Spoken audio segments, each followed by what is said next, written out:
Good morning. Sorry, I couldn't. I think my. No, there's usually no audio right at the beginning, Jones. And if you're watching on YouTube, it looks like my game's just crashed, so you're going to have to give me a minute. If you drop down to the description, you'll see a little link that will open up a window that is the Twitch channel. And the Twitch channel, I'm got to find out where I'm going now. The Twitch channel is more live communication, and I'll be able to hear you as well, so it just makes it easier to talk back. All it'll do, if you've got a Twitch account, that is open up the Twitch chat window, and then it should be fine. This thing, there's something a little bit off with the mission when we've come back. The base that we took last week is back again, so I don't know whether the enemy have captured it, someone's been on during the week, or what, but the image will be back in a minute. As you can see, it's loading up. For those on Twitch, it'll be a black screen. Oh, my game crashed as usual. Thanks, Pup. Spitfire. Thank you, Pup. Thank you for the Prime resub, Pup 2000. The support for 54 months is really appreciated. Oh, look at that. You got a bouncing black thing on a empty screen. It'll be up in a minute. The game's just loading up again. I hope it's loading up again. Here it goes. Right, okay. So we'll get into the mission. I can't tell whether it's my server after an update, whether someone's coming on during the week. But the base we've taken twice now isn't updating. And it could be that it's been taken back during the week because it's on 24/7. I don't know, and I don't know if anyone's coming on to fly. I'll have to try and find a log. Anyway, you should have audio now on YouTube.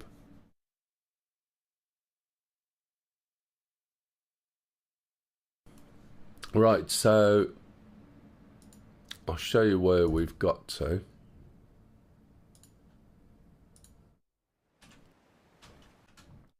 So we've started off the mission down here and worked our way up. We've taken this place 3 times, and there was a couple of server updates during that time. And I don't know whether someone's coming on during the week and playing, and this is being recaptured or what, or whether there's a server issue after the update. So instead, what we'll do is go across this way. Okay, and then probably bypass that and go over to there, and at least when the server is stopped and started, I can see if it's updating. I've checked the files this morning and they set correctly. And there's a lot of places to take as well, as you can see. So it's not a 5-minute job. The mission's persistent, and it should be saving these updated places as it has done previously. So I'm not quite sure, so we'll just try something out. Anyway, we're going to spawn at Sharjah and work our way across to Al Dahid. If anyone wants to join in, please feel free. You're more than welcome. If you've got any questions, please ask. If you are on YouTube, as I said, look in the description, there's a little link, and that'll just take you to a Twitch chat, so I can hear it when you talk, and I'll get it a lot quicker. Right, in the meantime then, let's go to Shah, and I'll jump in, we'll go dynamic, and I'll jump in a shark for now. At some point I've got to go through the QE again with people. Right, let's put some weapons on this. Let's get rid of these. And we'll have a fly over first, see what's going on. Go to there, say okay. If anyone's got any questions on the startup or anything like that, please feel free to ask. As I said, it will be the Shark, might be the A10 later, maybe the Apache. It just depends.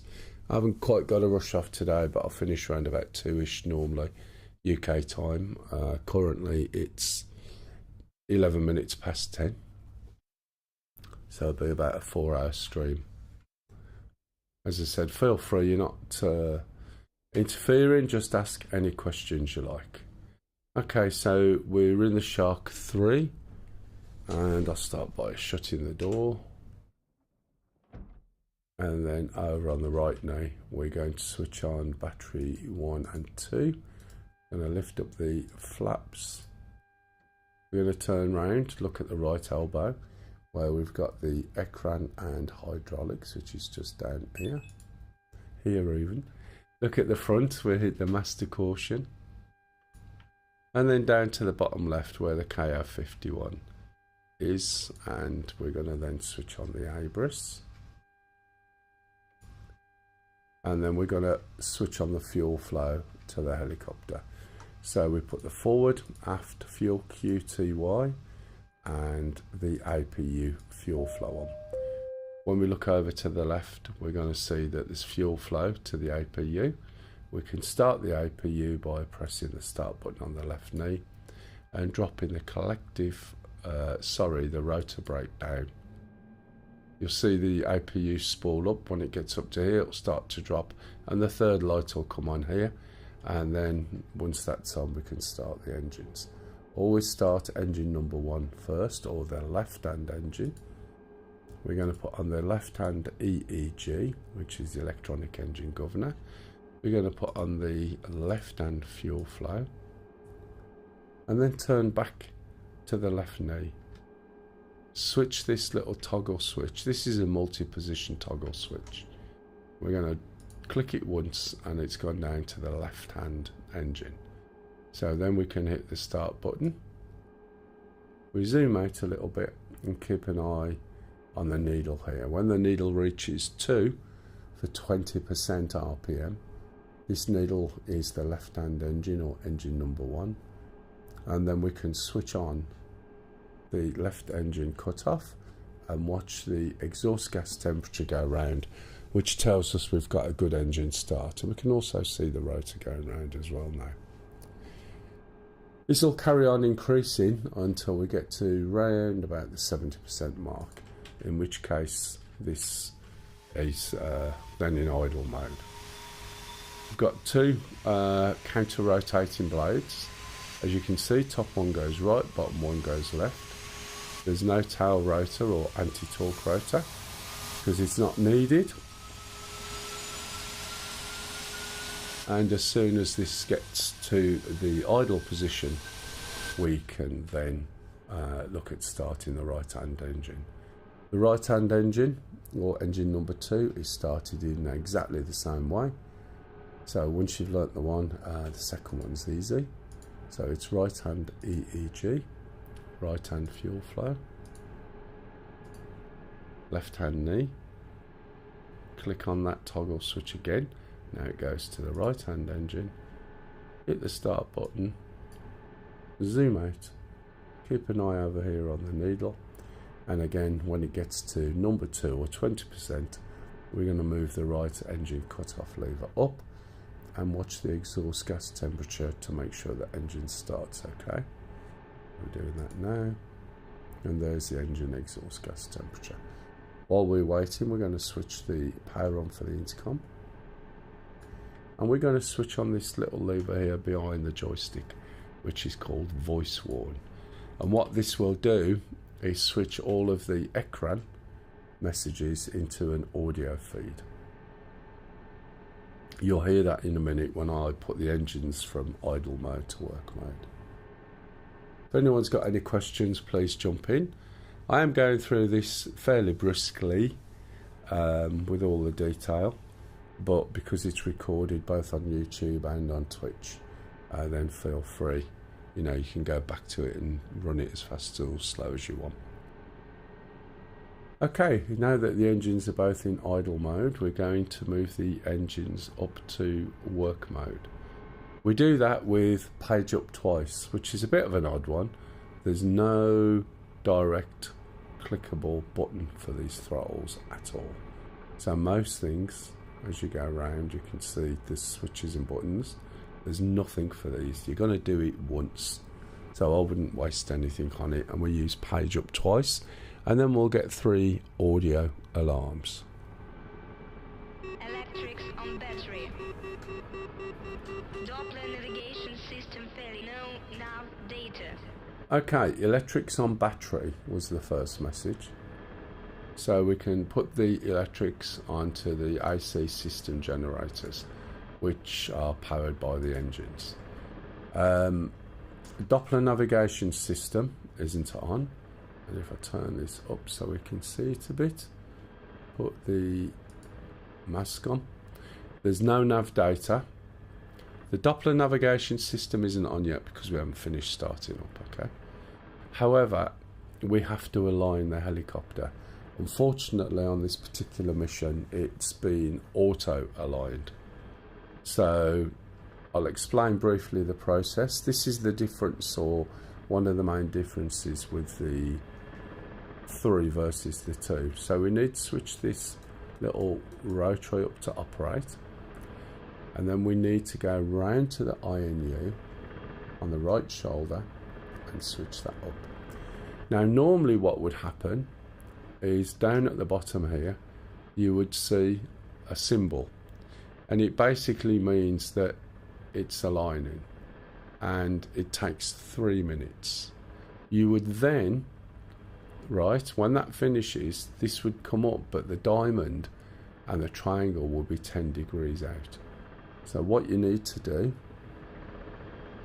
is use this little rotary, which is currently showing the magnetic variance. You'd need to find out what your heading is, and in my case, if we go to this plane, there I am. So my heading is 33. So what we do then is adjust this to 33, and then switch this little switch down back to the middle, and then put this back to the magnetic variation, and then it would be aligned, and you'd look up and find your triangle and diamond were in the same place. If you don't do that, you will have major problems. It's something they introduced when the 3 came out. So we've got that working now, or it's done it automatically. So we carry on with the startup, which is VHF, VHF2, data link, VHF talk. Move this data link up. What you in, pup? 8. Okie dokie. We're going to move this over to wingman. We're going to put on the pitch, bank and heading hold. So what these do is a little bit like stability augmentation systems that you get in the Apache and the A10C. So it smooths the input to the helicopter, and you should have them on. There's no bonus points for not, that's how it works. This is the seat ejection system, fire extinguisher. We turn around now, we're going to switch on the L140 laser. That's a laser guidance for the missiles and the rangefinder. UV26 is the countermeasures, and if we look up, they should be on now. Everything's ready. We don't need the APU anymore, we can switch it off, and we use this button with a big red circle. If we use this where it says stop, it will stop wherever this is pointing.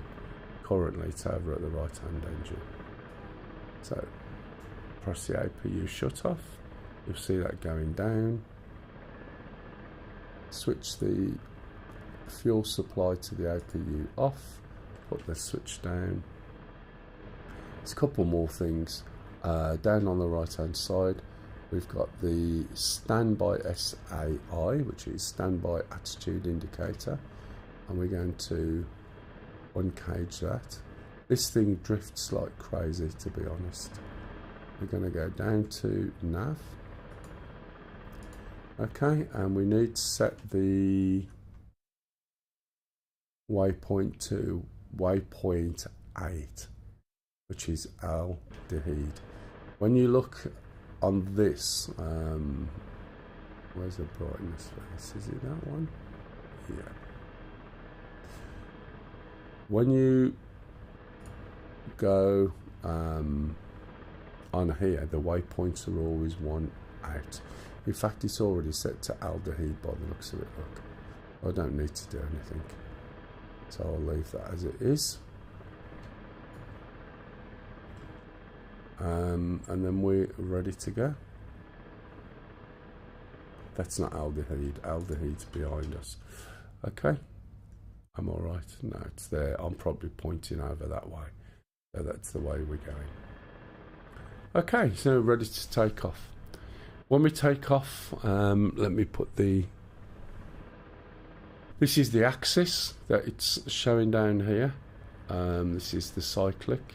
These are the rudders at the bottom. This is the collective. I don't need to do anything with the throttle, which is usually the lever on the bottom left. If we just take off as it is, we're going to go backwards, which is no good to anybody, especially if you're in a built-up area.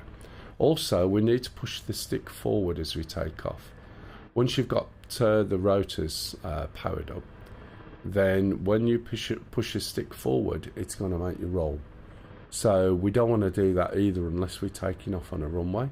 So we make sure the brake is on, and that will stop us rolling, and it will allow us to take off vertically. Okay. If the brake is off, we are going to roll forward. So we need that to be on. There's no, as I said, torque as such, so we should be able to go up and push the stick forward. Watch the lampposts. Okay, you see how much forward? See it going backwards a bit? Let's unpause my head tracking. Right, and I've got more lampposts over here I've got to watch. So let's just get over here out of the way for a bit first. Oh dear, guess what I've done? I just caught a lamppost. Hey, yep. Hey, post group clarity. Thanks for You're up, hitting the follow button. Thanks for the follow. As you can see, thank you for the follow. I have just wrapped that around a lamppost. So what I'm going to do is, rather than wait for 3 minutes to start for it to repair, I'll just eject anyway. There I go. And what I'll do is I'll jump straight back in. I'll go through the startup, but this time I'm not going to explain it, okay? I should have just gone forward. There's far too many lampposts around that side, isn't there? Right, so let's just jump back in. As I said, I won't explain it because I've already done it. So if you've just joined in, it will be a quick startup. That's left a smoke mark, so we know how to get back to where we need to get to. So obviously, without me explaining it, it won't take as long as doing it before. But just bear with me, and we'll be back where we were. If anyone does have any questions, please feel free to jump in. Post group clarity said, got a whole lot more into DCS since last week. I joined on the YouTube chat. So fun. Oh, excellent. So, did you learn anything at all? Right, fuel flow. I was thinking, what am I going to do now? Admel 1, 2, 3, 4, 5. Yeah. What's the objective? Okay, so let's just get down here first. Get this started. Pop that down. So basically, the base we took last week, which was this one here, was back again. 4, 5 got a good bit into the Vigan and F-16. Excellent.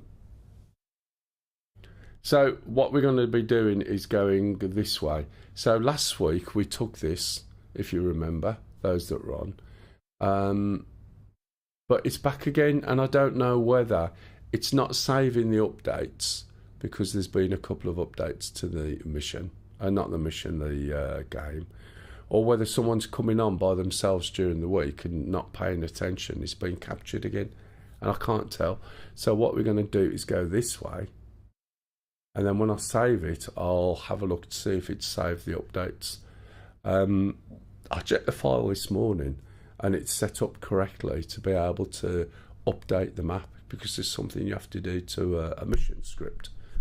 So I'm not sure, but we'll go this way, capture this and this today with a bit of luck, and then I'll close it down, fire it up later, and see whether it's updated, and then we'll know whether someone's coming on or not, because I can't find a log.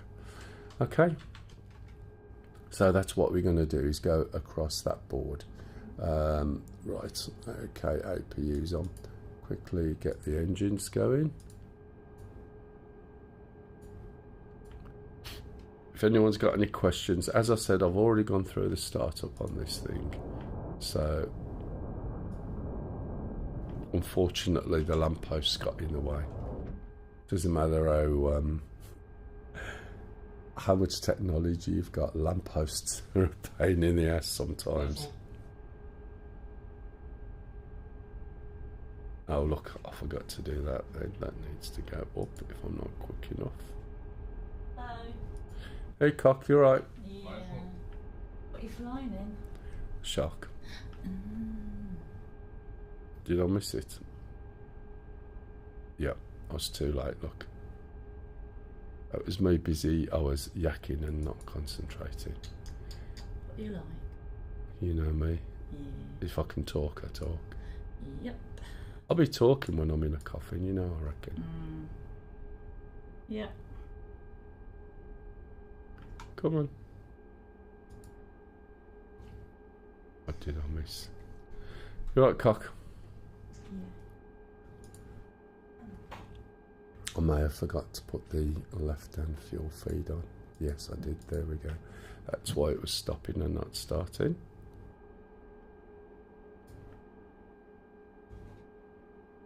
Yeah, so now we just watch the needle drop down and then it'll carry on starting. So the thing is, when you make mistakes like this, once you've got quite familiar with it, it's quite easy to pick up what's gone wrong. And that's why it's like, if you press that, that normally would hang around there and this wouldn't go if the engine didn't start. In this case, the engine's starting now. So it's usually symbolic of what's going on, you know, like fault finding or troubleshooting. So we'll let that one go round. What happened there, Pup? How come you ejected? Got shot. Did you go too close? Yeah. So a lamppost took me out. You've just ejected.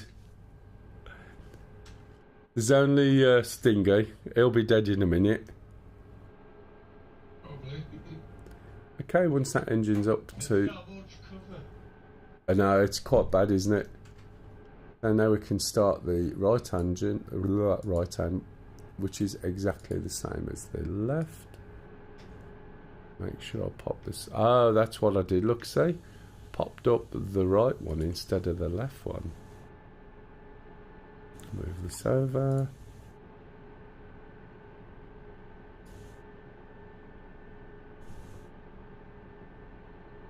Thought I would have got a cup of tea before she started the bath. That's not good, is it?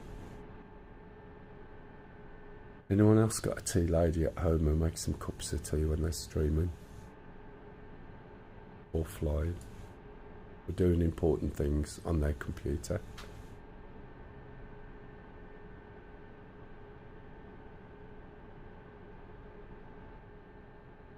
Right, so we'll just put the intercom on.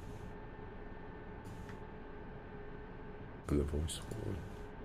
As I said, if you've just turned up, I have gone through the full startup of this.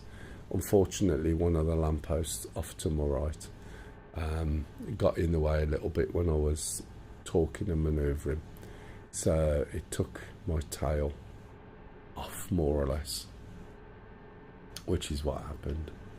Okay, that's there. We should hear the messages now. That's the front door. One day. Electrics on battery. Doppler navigation system failing. No nav data. No, okay. These are normal messages that we're getting, as I said before. So we need to put the electrics onto these system generators. We need to switch this up. This is on auto align, unfortunately. Again, I did explain it on the previous one, so that'll be done. And then once that's done, we'll just carry on with the startup. Let's put the radio systems on, data links. Leave that at number 1. Pitch bank heading hold, seat ejection system, which I obviously tested earlier, fire extinguisher, which I didn't, and then finally the L140 laser at the back. Countermeasures, and then the standby attitude indicator, and then we can try again. These things always look so complicated to start up, and they're not really, to be honest. Went over too many times there. Should be ALDA here. Yep. And we want to turn that down so we can see. There's the green line behind us that we need to follow. Don't need this, which is the APU power.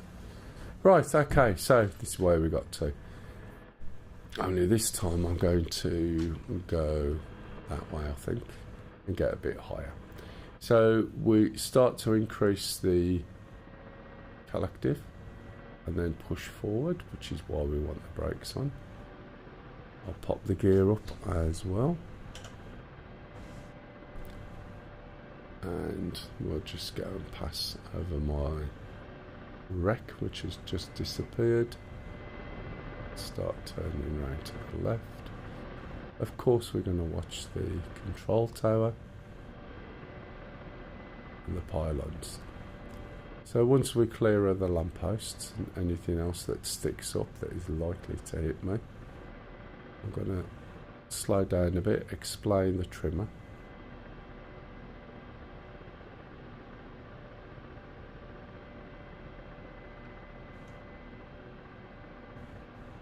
Right, so there's the trimmer, there's the speed. Right, you can see we're moving at around about 16. We're also drifting over to the right, as you can see. Okay, so the thing is with this helicopter is you have to understand the trimmer. And the trimmer takes a 20% control authority over the helicopter, which means when you set the trimmer, providing your controls are not going more than 20%, the trimmer will hold what you're doing. In this case, you can see it's going at 18 kilometers. It's at a height of 35 meters. It's just slowed down a bit, fraction. This here tells you which way I'm drifting. And we can see we're drifting over to that direction. But if we're over water, over snow, or in the clouds, it would be really difficult to work out. Now the trimmer is holding this, and I'll show you what I mean. I'm going to move my stick and my rudder over to the left, and I'm going to push my nose down a little bit. Now when I do this, I can feel that the helicopter's trying to stop me, and that's because the trimmer's set. If I start to relax, the trimmer's going to take over. So I'm going to let go in a minute and watch what the helicopter does. Picks the nose up, turns it around, and we'll slow it down. Okay, and that's because the trimmer is set. The trimmer is indicated, or the trimmer setting, by the diamond. The triangle is your heading. Okay, it's still slowing down, and that's what the trimmer's doing. And it gets really confusing for people who are new to it, because it feels like the helicopter's constantly resisting them. That's not the case. It's simply that the first 20% of your controls is managed by the trimmer. So even if I push, look, see the helicopter, it just wobbles a bit and then just goes back to where it is. Look, even if I push really hard, I can feel it wants to not do that, but as soon as I let go, it goes back. So for you to get any movement out of the helicopter, you've got to move the controls at least 21%, and then you can feel it pushing back on you. So the way you use this is you press the trimmer button and hold it down. Okay, that disengages the trimmer, and as soon as you do that, you'll see, look, I can move really easily. There's no back pressure or anything, and I can point the helicopter where I want it, and when I'm ready, I let go, right, of the trimmer, and the trimmer sets when you let go. You'll see the diamond jump, right, from where it is to where the triangle is. And then I just relax my grip on my stick, and it goes where I'm telling it to go. So whenever I'm doing any fine movement or anything like that, I'll always be holding the trimmer down. 152 kilometers? I don't think it is. No, it's not. I'm going the wrong place. I thought I might be. I'll check that. Right. 17 kilometers. Okay. I'll just slow down a little bit. Let's look at the map. See, Alder here, I thought that was. So let's go into nav mode. Options. Nope. Where did I go? Come on. Search. Move this right knob down, and that will go through these, and then give it a click. Hey matey. Hey Mel, how's it going? That's alright. And then use the same knob. It's not saving. I don't know whether it's not saving the points that we're capturing, or whether it's that's the one we want.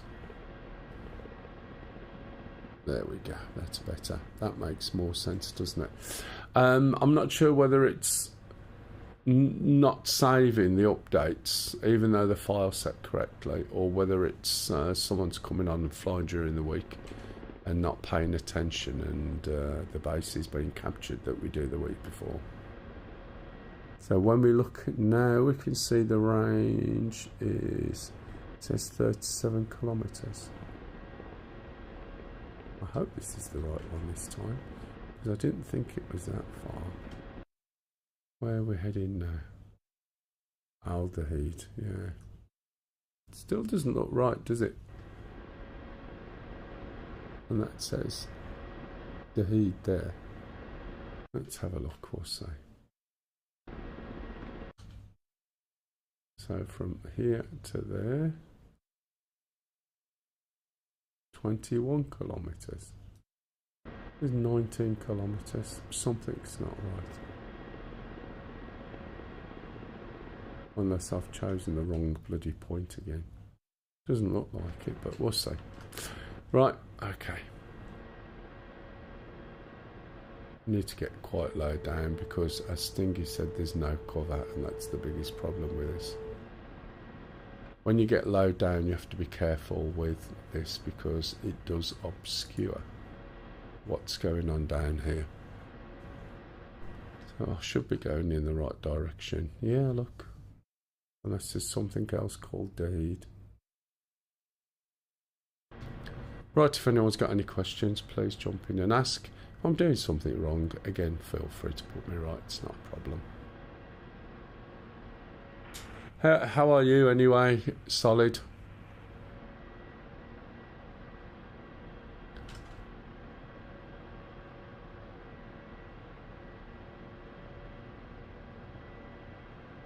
Unfortunately, you can't see stuff in the you can't see the screen at all. It's a pain in the ass, isn't it? Like, we're not going that fast, so I need to speed up a little bit. That line disappears at 50. When you're... Hawkbug said, do you also fly the Apache? If yes, which do you prefer, Black Shark or Apache? Yes, I fly the Apache. I like both of them. The preference is, if there's 2 people in the Apache, that's fine. If you haven't got 2 people, fly the Shark. If that makes sense. Whenever you've got to use AI, it's not the same. It's not as good as having someone flying with you, believe me.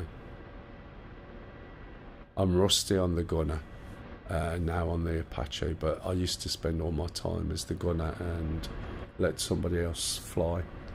If you're on YouTube, by the way, Waganthe,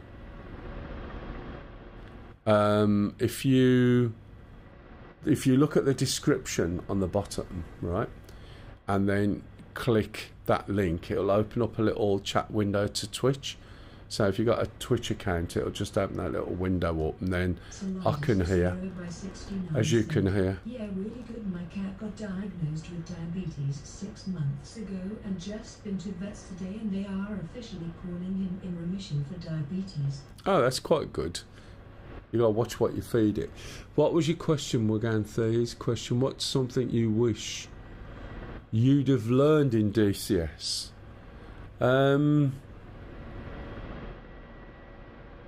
I don't know. Not a lot in terms of there's been no surprises. I sort of came up with flight sims and flying, God knows how many years ago. So there were things like IL-2 when that first came out. There were games like Apache Longbow, games like Comanche. Prior to Aviation said, thoughts on Syria versus PG? Syria is absolutely excellent in terms of the different areas it's got. It's an absolutely brilliant map, to be honest, and you've got a good diversity of areas to fight in, whether it's close quarters, desert, greenery.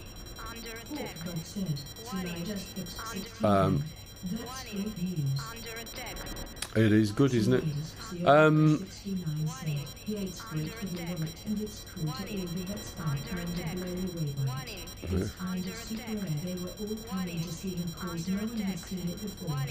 Oh, really?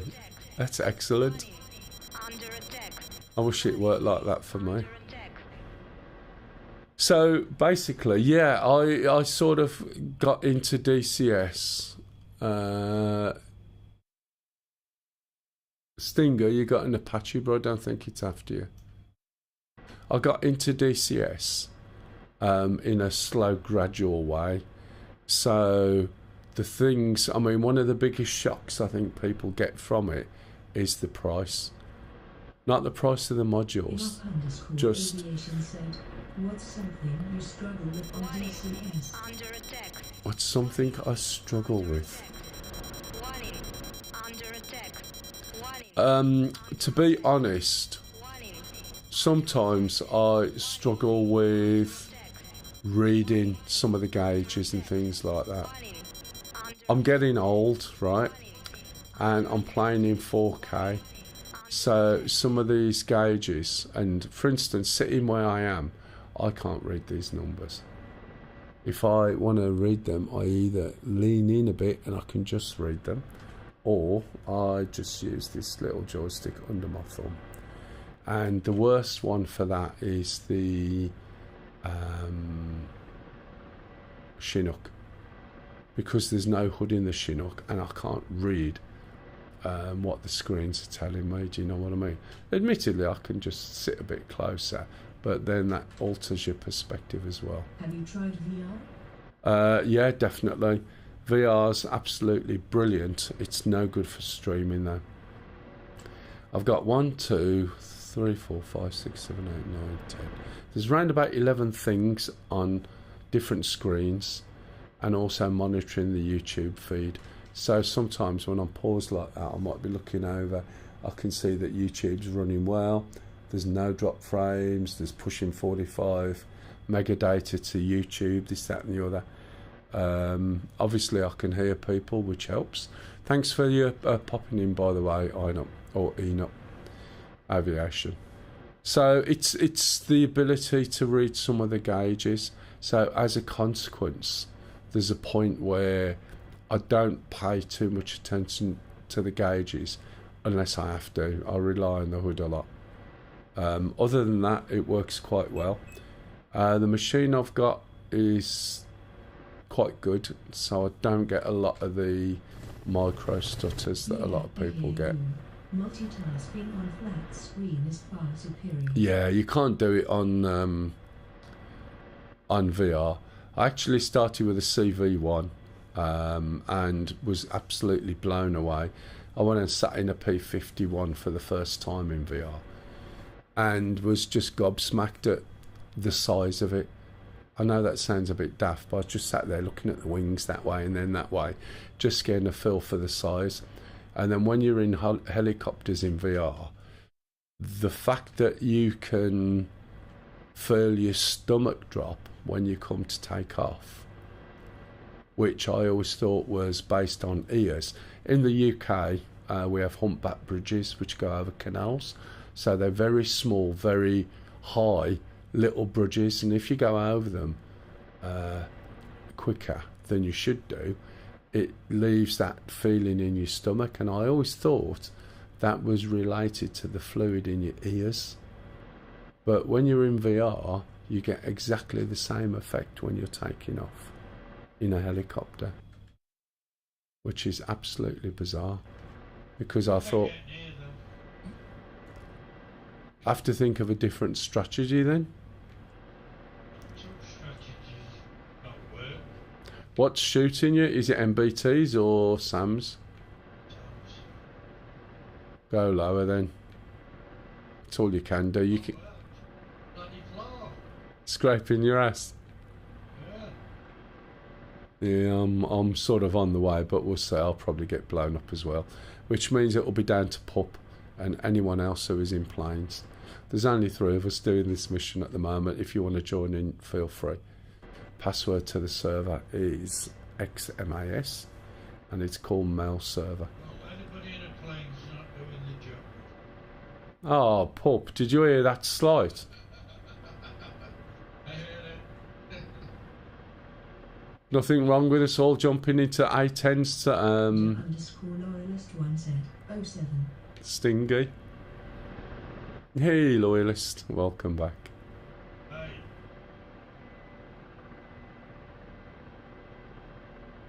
Let's go a little bit faster, shall we?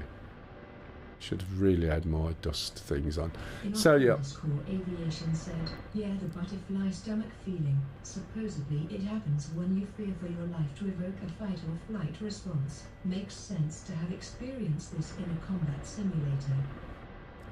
Yeah, it's quite interesting, but excuse me, I'm going to cough. So in VR, one of the things you have to watch is it can make you queasy, and when you first start, it's always better, right? As soon as you feel yourself getting a little bit warm, just stop for a bit, and eventually most people can train their head, train the brain to deal with it. Some people just can't. You know, typically if people have car sickness, for instance, I've noticed that they struggle a bit more. Sorry about coughing. So you can get your head around it, and it might be, excuse me again,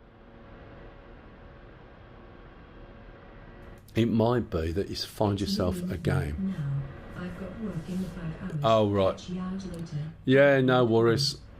You're from the States as well. No worries, I know. But with VR, if you feel yourself getting queasy, you need to stop and have a break. And there are some VR games. I mean, I remember playing Echo multiplayer, which I think the multiplayer server's gone now. But you can switch off the safeties and you can spin in any rotation. And with a bit of practice,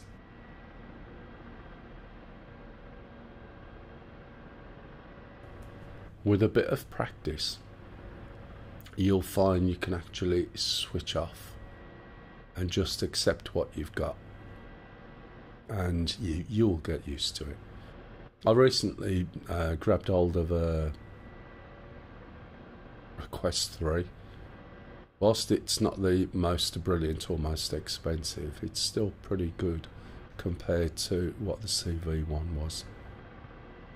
However, there's far better VR headsets out there, to be fair.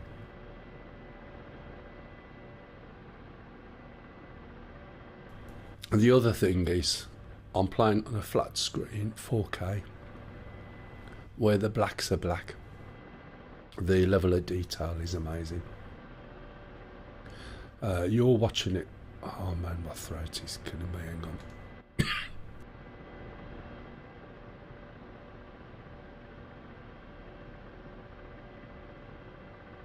You're watching it on Steam in 1080p. If you watch it on YouTube at the moment, it's in 4K, 60 FPS, and on Steam it's in 1080p, 60 FPS, and you can tell the difference.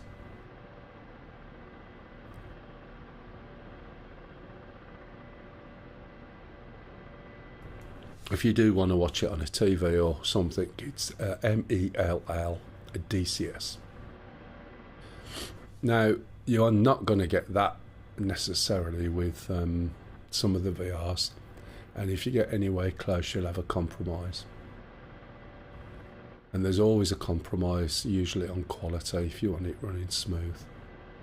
Whereas I like the fact it runs smooth and the colours are good as well. Loyalist one said, "Can I join you guys / Yeah, sure. Server is a metal server. Password is Xmas, XMAS, lowercase as far as I remember. Just be aware if you've got any mods, it requires a pure client, so you can't have mods basically.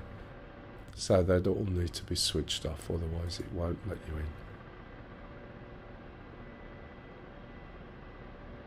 Right, so we're moving up here slowly. It says we're 15 kilometres away.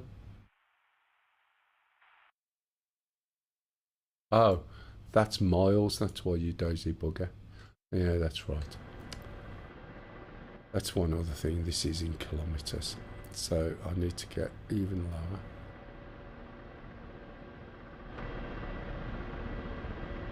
Oh, there you go, thank you. So somebody's watching YouTube. If you notice on YouTube, it's very difficult. I don't hear anything and I have to keep checking over. So on YouTube, if you look in the description, there's a little link, and that link just opens up the Twitch chat window. Right, you don't get Twitch or anything else, just the chat window if you've got a Twitch account.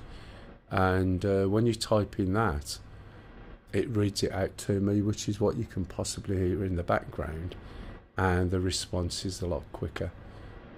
On YouTube, it could be about a minute between you typing something and me hearing. Where are these pylons going? Oh, they're not pylons, that's good. So this particular... Under attack. Warning. Anyone been shot at? Warning. Under attack. Warning. Under attack. Yeah, this is my missing. Okay. So you can see it's extremely flat, so if we can't get there with the helicopters, then we'll need to start using planes. Now I need to get to about 7 kilometres. I'm at 11 at the moment, and I'm going a little bit too high. I'm just going to keep it down a little bit lower, not get too low that I wreck my helicopter, which wouldn't be the first time. Warning, under attack. Warning, under attack. So these warnings are possibly friendlies. So where are we? 10k is that? Yeah. I'm trying to stay really low. Pointing away slightly from the target so that A, it looks like there's going to be more cover over here, and B, I'm not exactly heading straight towards the SAMs, which is a lot easier for them to see where I am. So I'm hoping to disappear a bit into some of the noise that you get down below. What pylon there by look? Is it pylon? Could be. So that means there's possibly pylon stretching around in front of me. Okay, we're getting quite good. Around about 8. It's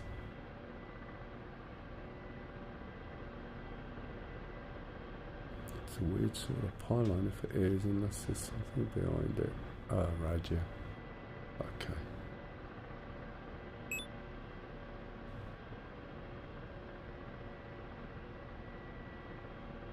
As we fly along, there's all sorts of missions pop up that you can take, which get you extra points.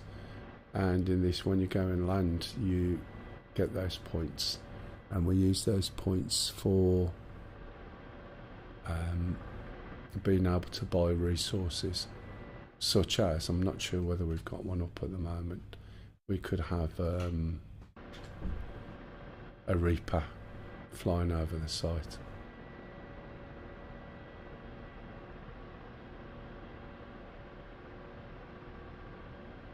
So I'm very nearly actually within the normal range of this. I can't tell whether that over there are buildings, can you see just to the corner, or whether it's just trees, but that may provide me some cover, allow me to sit behind a building and pop up and down. So we'll have a look at that.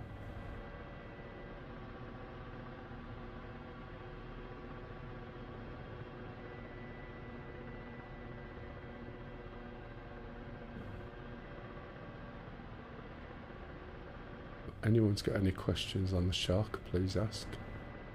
Oh yeah, look, see some high-rise buildings. If I can get myself over there and keep my head down, it may help.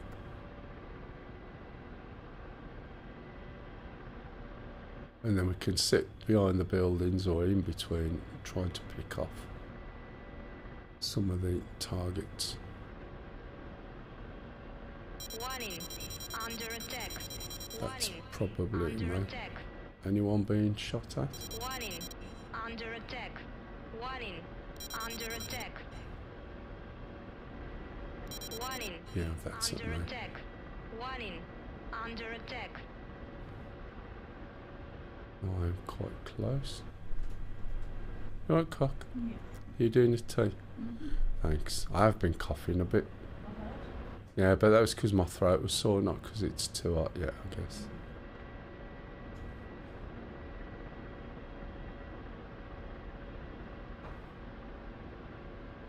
Right, we've got a line of pylons running across. I can just see one over to the right Under there. attack.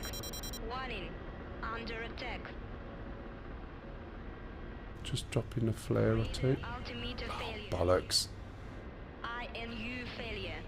I was close, Stingay. System failure. Oh, not going to be able to eject out of that. I'll take somebody No. to call it out. Right, I was going up here. Look, see this, possibly this SA-19 was the biggest issue on that side. I was coming along and then going over there. Right, okay. So obviously that one is a little bit difficult to get because it is so flat. Possibly I could have another route which comes in this way and then through there, but for now it might be easier to jump in an A10. We've got a little bit of cover here, so it might be a little bit easier. So now I'm going to bore the pants off you with a startup of an A10. This takes quite a time to go through. Where are we? Sharjah. Want an A10C2. Weapons, I've got one already saved, which will be copy mav. And I'll just drop these out this way. It keeps me relatively light. There's no point putting any cluster bombs on at this stage because you can't fly over the targets with them. So let's go into Rippler and say okay. So the A10C is an absolutely brilliant aircraft. Used to be one of the most complex in DCS. Certainly takes a long time to get to grips with. When I've done one-to-one training with somebody, it was about 60 hours over 6 months, 6 or 7 months. And I'd teach him for about an hour every so often. Pardon? Rifle. Oh, right, rifle. It's conversation, that is, isn't it? Put rifle.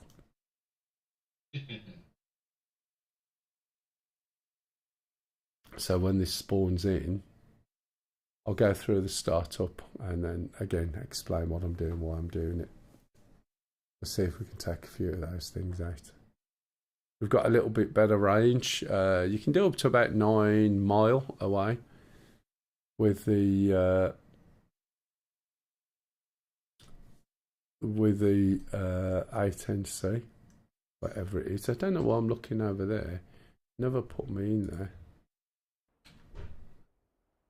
Right, okay. A10C, this is the A10C2. Subtly different to the A10C.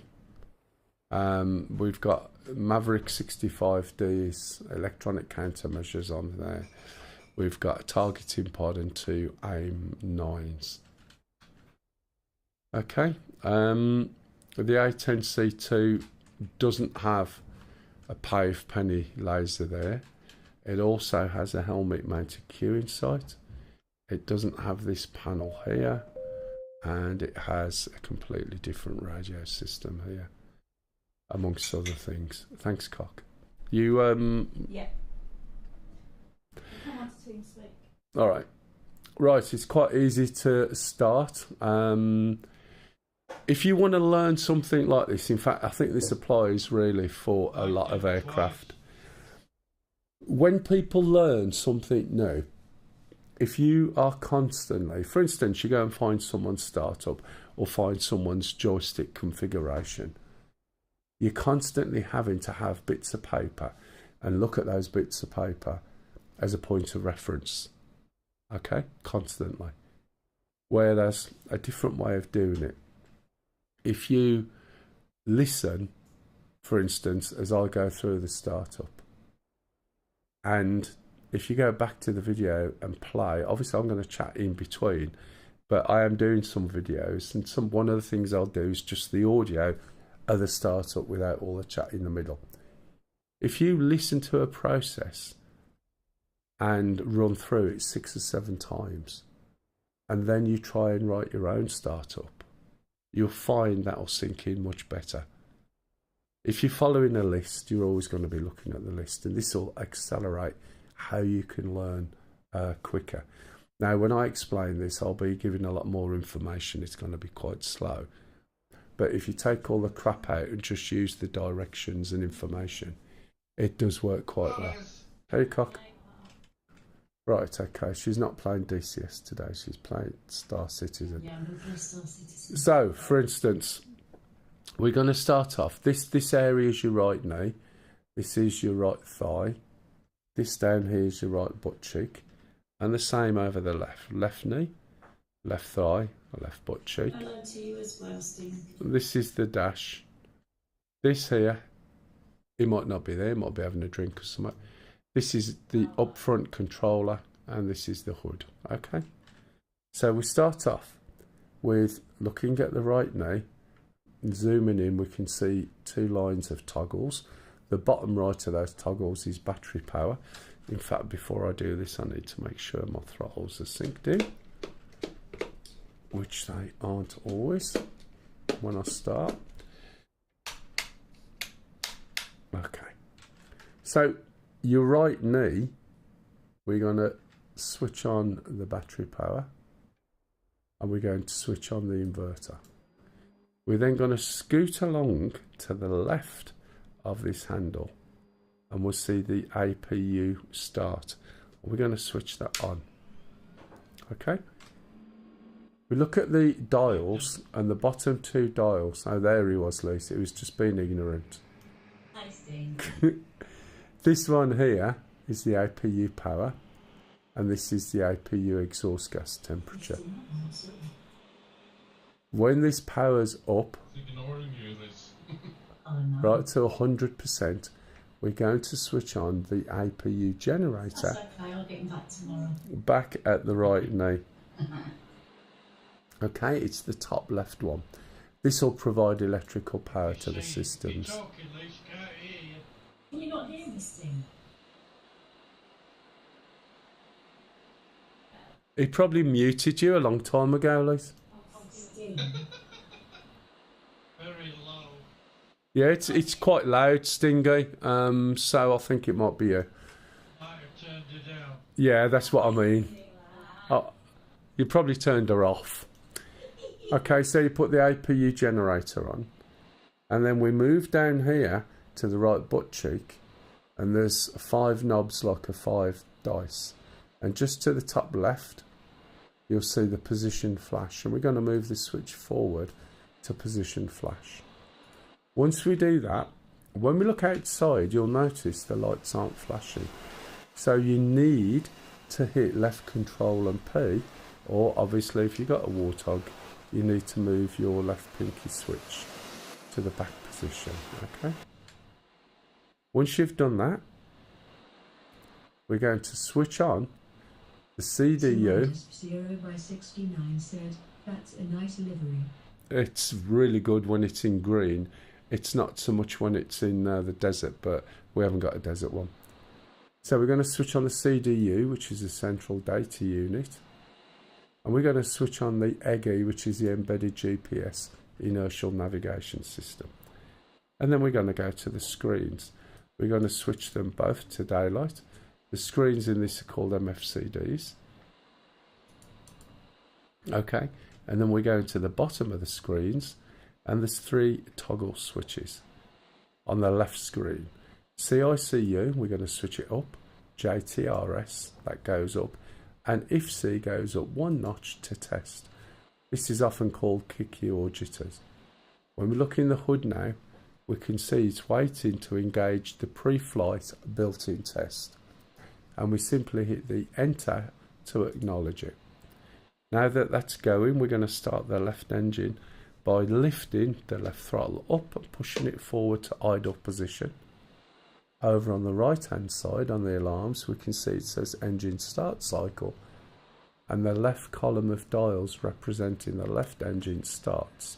Okay, in a minute we're going to see a master caution flashing, and I'll explain that when it happens.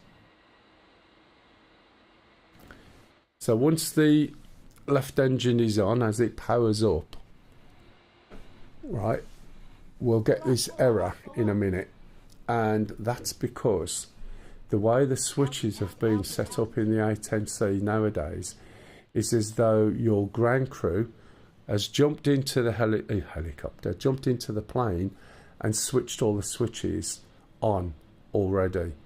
Now normally on the old A10 startup you wouldn't see this till the end, and the reason it comes on is because by default these 2 switches, which is the AC generator power, are switched on by default.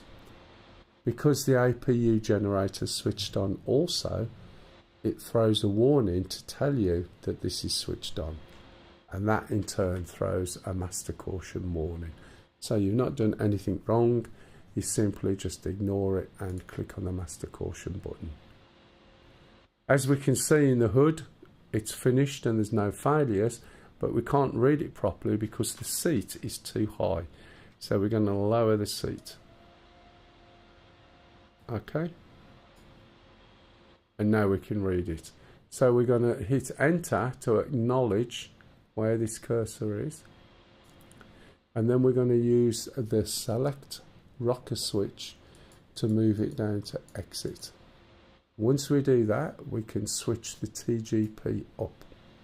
Sorry, not the TGP. Did I put my TGP on? I did, yeah, you dozy bugger. The if seat up and you'll get the hood. Get there in the end, okay?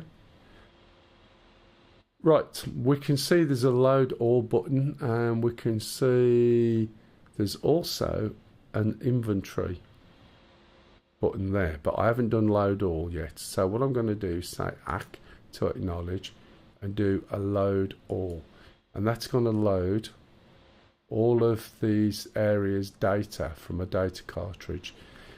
This takes about 30 seconds or so, and that's going to show you little symbols when it's finished. Okay, we can see that on the left screen or the right screen. As the left-hand engine has now started, we can start the right-hand engine. The actual buttons to start the engines are right alt and home for the left engine, I believe, and right control and home for the right engine. It may be shift. It's been a long time since I've used the keyboard.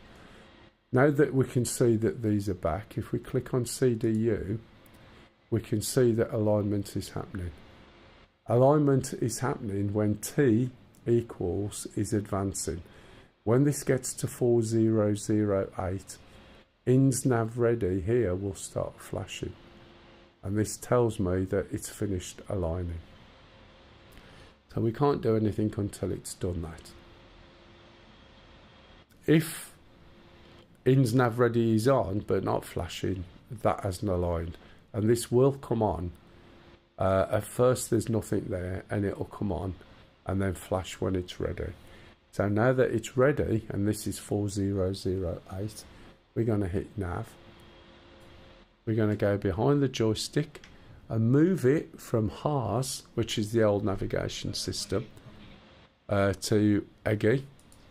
Where's it coming into?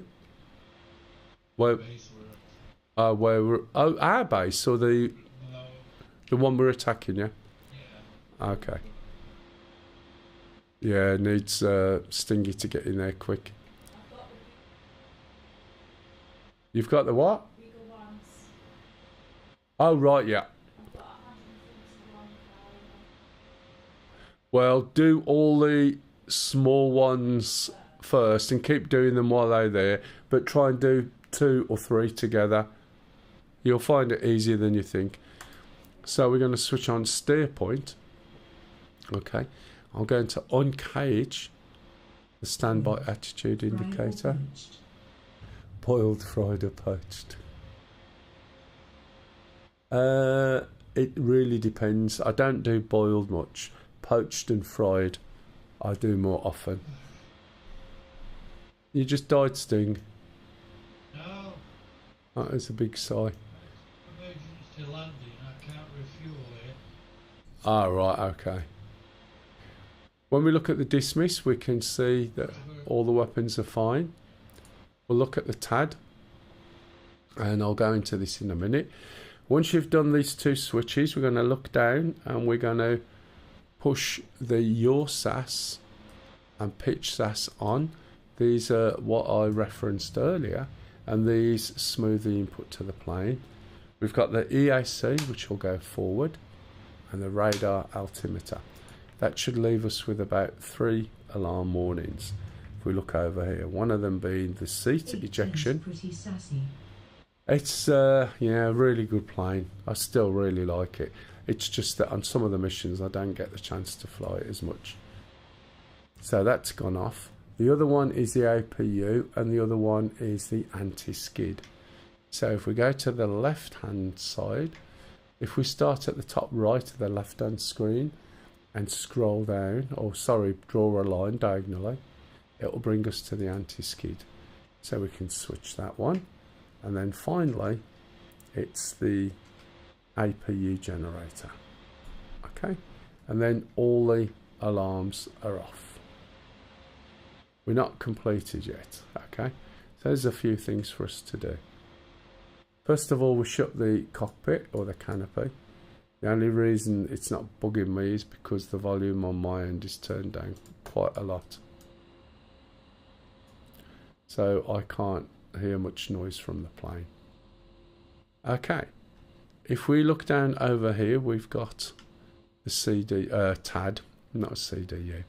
So we've got the TAD, and you'll see this big little banner. This banner that says not soy. So not soy means not sensor of interest. When it says that, it means when I adjust my joystick hats, namely the dismiss, the TMS, China hat on the throttle, they're not going to have an impact on there. So if I want to zoom in to this, for instance, I'm not zooming in, but you can see something happening. So I need to select it either by pressing the TAD until there's a green box, or the proper command is coolie hat left long. So I'm pressing the coolie hat to the left for an extended time, and now I've got this selected and the not soy is gone. So now I can zoom in and out and we can see the map. All the green boxes are waypoints on the map. The yellow is our steer point. In this case it's number 0, which is where our aircraft aligned. There's also a white box there that we can't properly see yet, but we'll see that in a minute. Now for this to show properly, we need to select the flight plan. Now by default, these two knobs underneath the CDU are in this position, 12 o'clock and 9 o'clock. When it's in 12 o'clock, it says show every single waypoint in the CDU on the TAD, and that's not what we want. What we want is our selected flight plan. So if we go to FPM, this is our selected flight plan, and we want all the waypoints shown in this. There's quite a few still, as you can see. Right, but we only want to see these. The thing is with the A10 is every airport on the map is coded into the CDU. So we need to filter them out. And it's a little bit like a spreadsheet. If we turn it to mark, it will only show us mark points on here. So all the squares have gone. If we turn it to flight plan, it will only show us the selected flight plan that we've got. So now we can see all the waypoints and lines connecting them, which is what we want, okay? We can also see a few other symbols. There's a cross here, which is my cursor for my MFCD. This is another aircraft, okay? It's green, therefore it's friendly. The yellow is our steer point. Now, if I make the hood soy and then move this around, you'll see this yellow box jumping around. Rick. Hey, Rick. Okay. Morning, James. The yellow box is our steer point. Oh, and lady. Only just. Only, you'll see this white wedding cake. So imagine a wedding cake cut down the middle, and this is how it looks. And this is called a SPI, which means sensor point of interest. So this, when it's on the TAD, and it says not soy. What I missed? What? Spatey said, morning Mel and Beeps. Morning, Spatey. Have you had any issues with your map not updating? We've come back for 3 weeks now, and it's not actually updating the base that we take, and I never know whether someone's coming in during the week and playing by themselves and it gets taken over or what. Do you know what I mean? And I checked it again today, and I checked the file, and the file's set up fine on the scripts, and yet we've lost that base again, so we're trying a different base to see if there's any issue. But it's really weird. Right, okay, so what I'm going to do, sorry, we got to SPI. So we can use the SPI to point our sensors, okay? And that's what we do at first, okay? We use the SPI, sensor point of interest, to point our sensors, our weapons, our cameras to that point. And once we do that, for instance, we're going to point 7. I'm playing the Sinai version and had no issue with that. Maybe get the updated version of PG. Well, I got the one that you sent me. Do you think there'll be another one? I suppose so. It might be that. I'll have a look. I'll have a look after today, because we're going for a different base, and then I'll stop it and then have a look, see if it's saved. If not, I'll see if there's another version. Oh, there is. It's about 2.9.9 now. Ah, right, okay. I lose track. We're going for 7.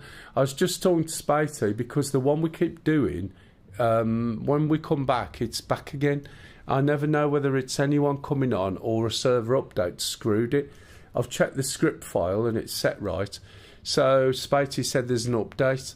So we'll do this, and what I'll do is check to see if it saved it, or use the update when we're finished, and I'll update the mission. All right, because we don't want to keep taking the same base over again.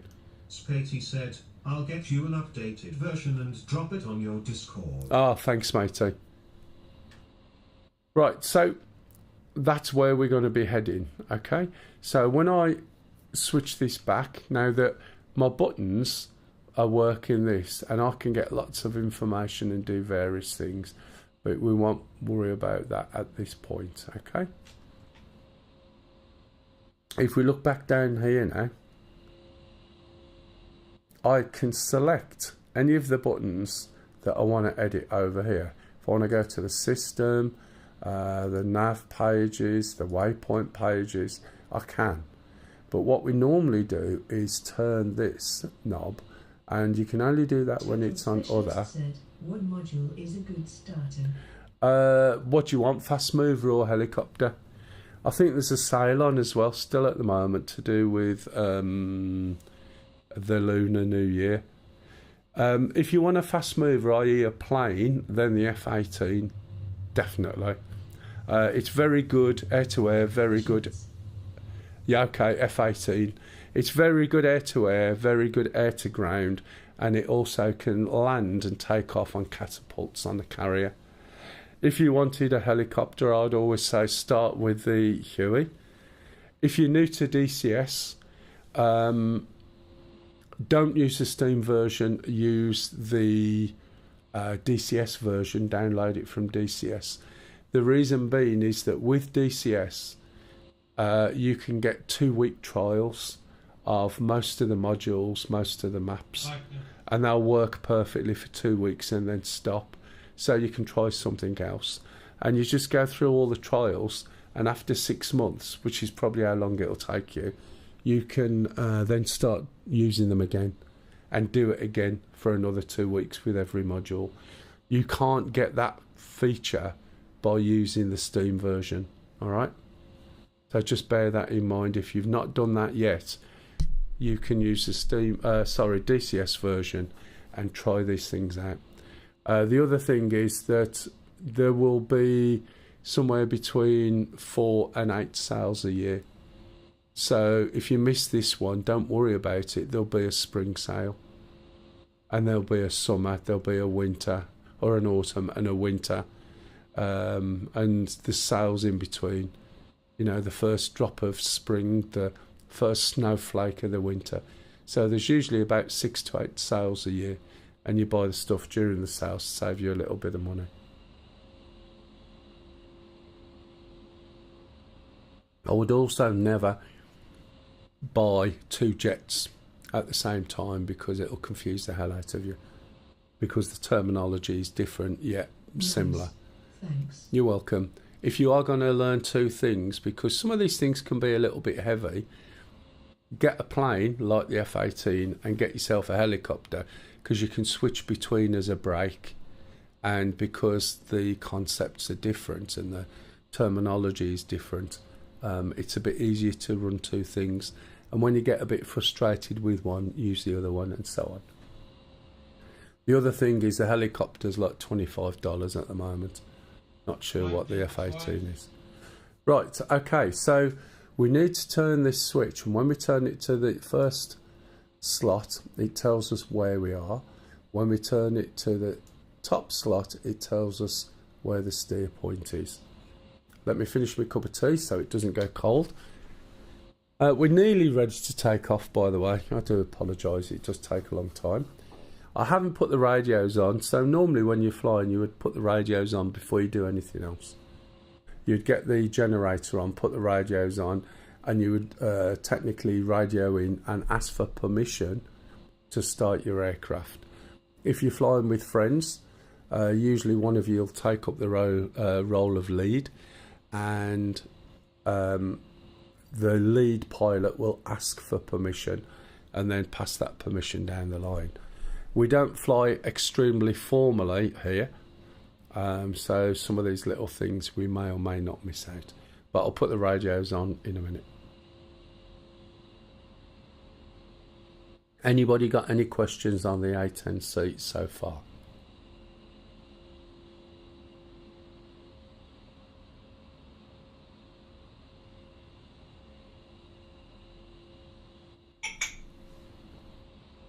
Okay, right, so before we take off, what we're going to do is put the pitot heater on.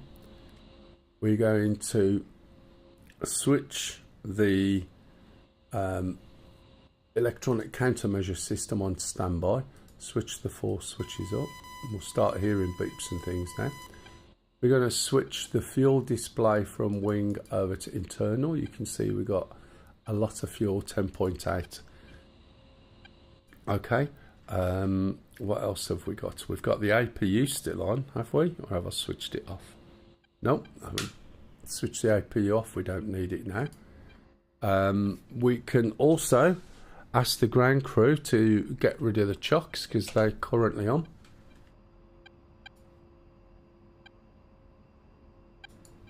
And we'll remove those. And the 3 radios are down on the left hand side thigh. So here's the top one, here's the mid, and here's the aft. And these all initialise and come on. Right, so we've got the waypoint and everything set up there.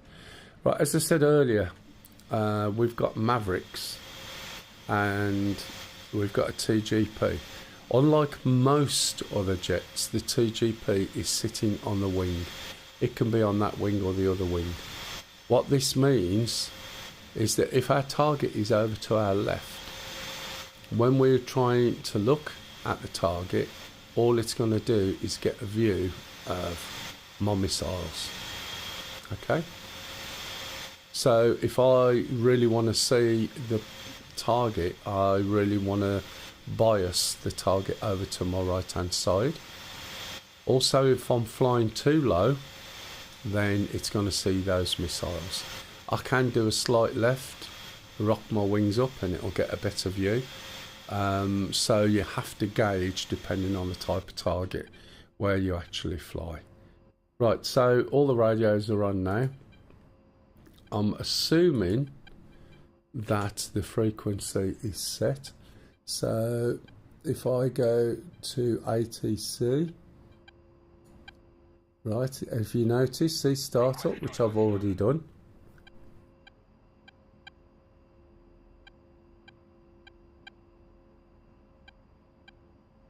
There's two ways of doing radios. One's advanced and one is simple radios. And I'm not sure what the frequency is here. So what we'll do is click on here and we'll find the radio frequency for the A10 is here, 118.600. So I'm going to change this to 118.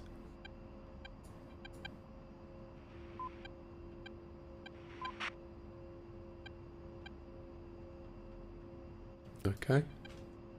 And then make that call again because I'm not on simple radios. Solidas 0/69 said, I really want to learn the Harrier, but she's a big awkward lol. It's not too bad once you realise, and this is the problem. People think the Harrier. Trying to make the HOTAS controls make sense, but it's still pretty weird lol. Right, just 1 minute. Request taxi to runway. Clear to taxi to runway 30. Path 2. Okay. 30. So if I don't know where the runway is, right, and turn this round to, I think it's 300. Is that right? Then we can see I need to be at this end, flying that way. So looking where I am now, right, I need to have the runway 30. There it is. You see? So now I know which runway to go, and that told me I need to head to the right. According to the radio, runway should be 30 off takeoff.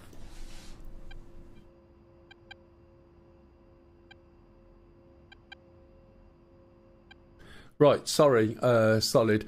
Yeah, I think the biggest problem is people think it's a jump jet when it's fully loaded with weapons and fuel. You know what I mean? But once you get over that, it's not too bad. Makes landing interesting. But isn't that a Razbam? Is it going to be updated? Is it going to disappear? That's the point. Right, so one thing I need to do, we've got people on who fly in A10s, so I need to set my saddle to the same system. So group ID, we click up here, say 33, which it will be the group ID, and now suddenly you'll see somebody's just turned round and turned blue. So that's Pup. He's number 99, and because we're on the same saddle group, yeah, true. Right. Prob's a good idea to hold off on the Harrier till we know more Exactly. about its future. Yeah, I mean, I've got it and I used to fly it a lot. Okay, so I can send him messages, send him targets, he can send me targets, I can see where his plane's pointing, and all of that is really going to help. Okay, so now I can radio, but because I've got this set to 118.600, right, it means I can't talk to our lot because they're on 124. So I'm going to change this back to 124. Suppose I could always have presets, would be a lot easier, and then make a radio call. 124 radio check. See my radio button there go down, look.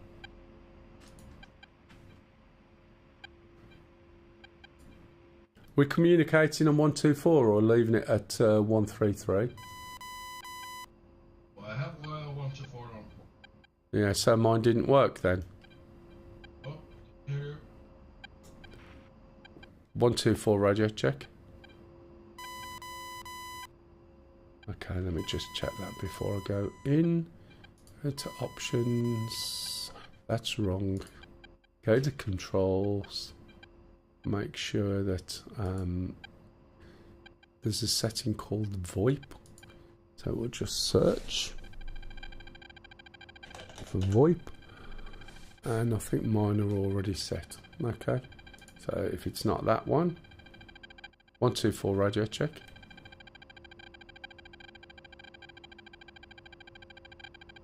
124 radio check. 124 radio check. 124 radio check. Nobody. It's set to 124, but hey ho.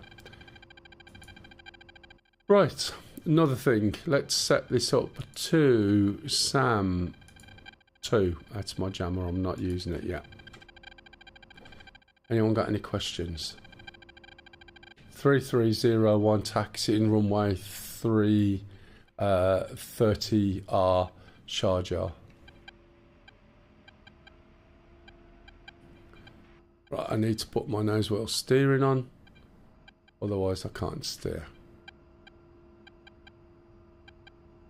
And as far as I'm aware, we're going round to the right, crossing one runway, going over to the other.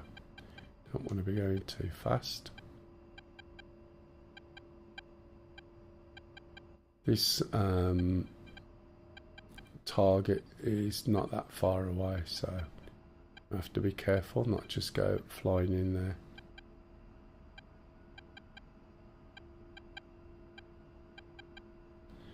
We're going to be crossing one runway to get to the other one at the moment, I believe. And there's going to be a line across somewhere as we go down.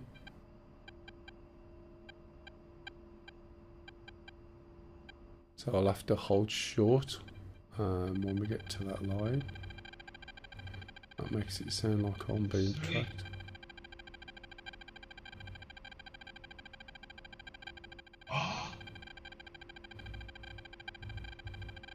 Was that Mayday by any chance? You got shot down by Rick? Oh, a MiG. I thought you said you shot down by Rick. I was going to say it's a rarity. Say Rick doesn't usually shoot us down, does he? Here's my line. Let's have a look at the runway. See where I am. Right, okay, I need to get over to that one. Okay, 3301 holding short, runway 30L. Okay, and now what I need to do is change my lights. This light now, let me get a better position here. We'll move this one back to steady and this one forward to anti-collision. And that way around we should have some bright white flashy lights on, so everyone should see me. And I'm just checking which is the best way to get to where I want, probably down this bottom one.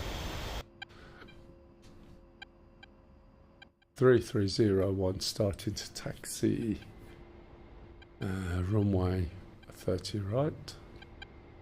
Hopefully I can cut across at the back.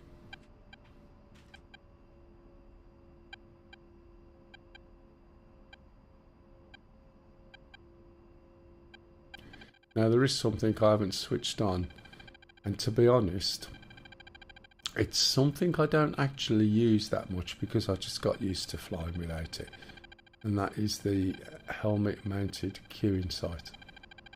So I'll switch that on in a minute, and if nothing else, the helmet mounted queuing sight is absolutely brilliant for giving you a situational awareness and giving you a visual of where your speed is, and I'll show you that in a second.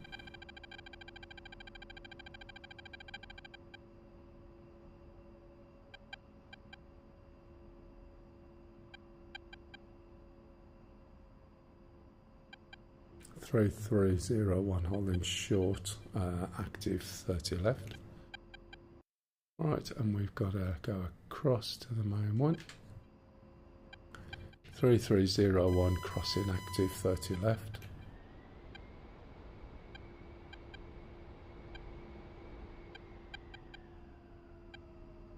Sure there's no one coming.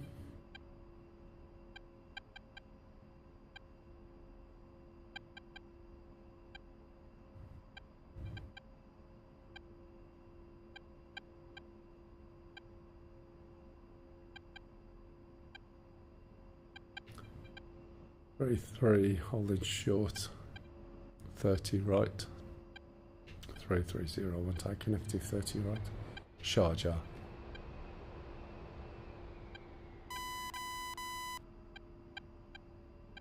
I did notice that somebody was taking off on the near one on the opposite direction. I'm just making sure.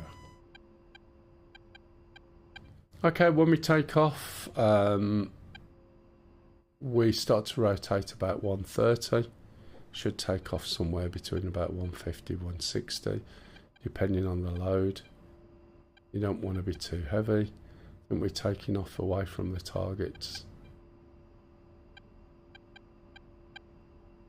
I did also say I'll switch on the helmet mounted queuing sight. That also provides a hell of a lot of functionality. But as I said, out of everything, the fact that it does, the fact that it shows you where your speed is, really does help. So here we are on 30 right.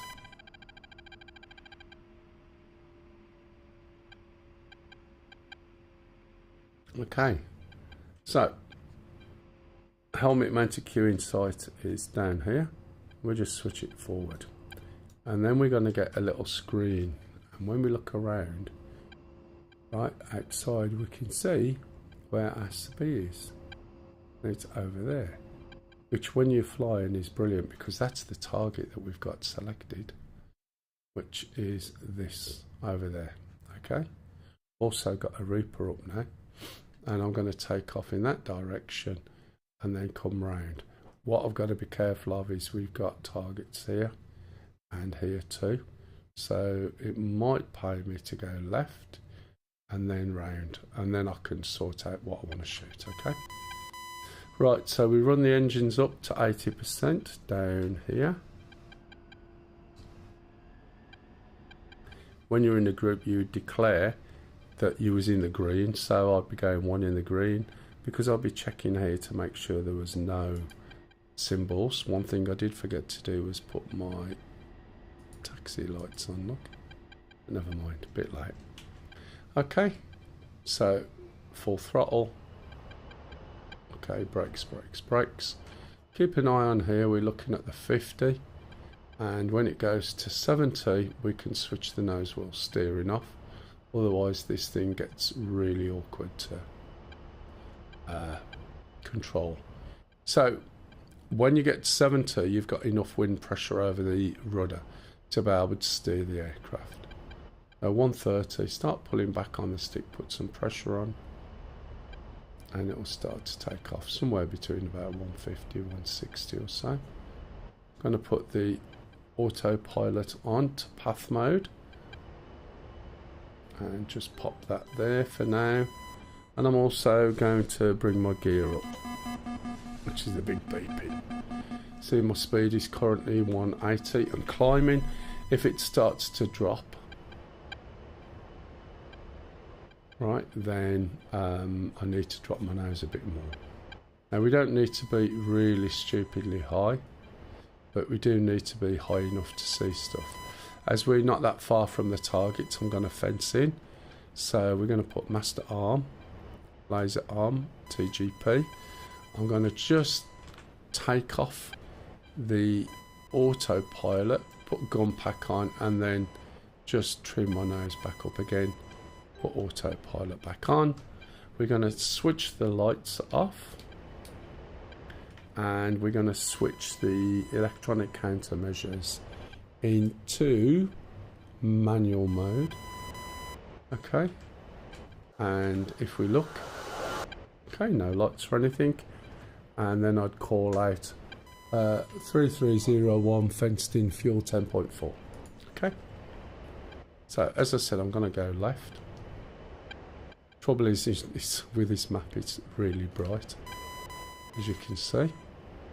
So we've got 3 autopilots on the A10C.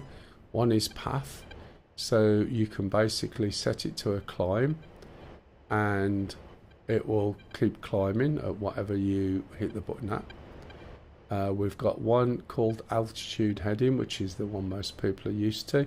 That keeps you going in a straight line at a specific altitude and direction. And then finally we've got one called altitude, which will allow you to go around in circles wherever you are, which is the one that you would use for looking for targets. So you can look for targets further away, and then you set your targets up and then you come in. Now, as you can see here, I'm moving down into our waypoint area. There's the target over on my left, right? And if I switch this to TGP, which will be getting ready to time out. Now something is tracking me. There's probably a MiG in the air. I'm going to go and level out now. So I'm changing my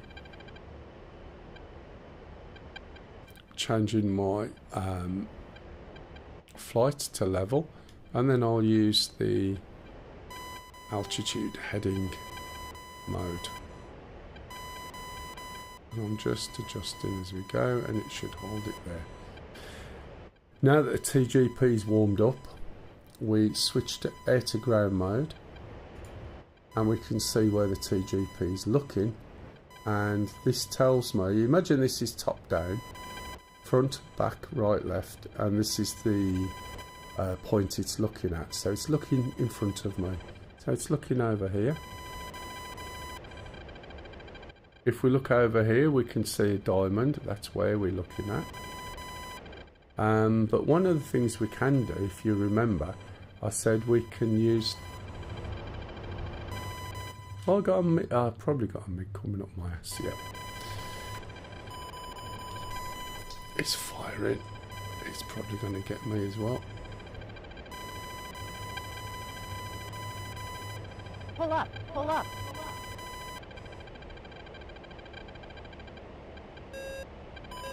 Altitude, altitude. Pull up, pull up. Oh, crane.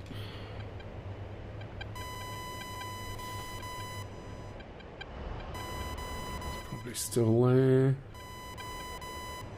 Where's our base? Our base has got missiles. I can also jam him.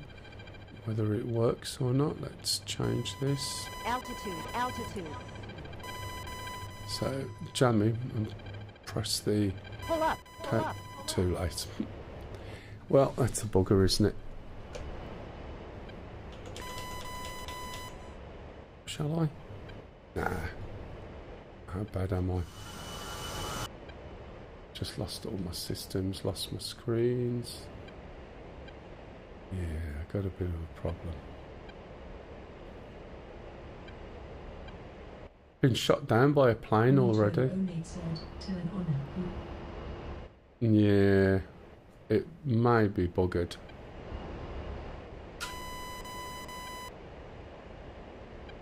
I think they may be buggered. I think the thing's possibly gone.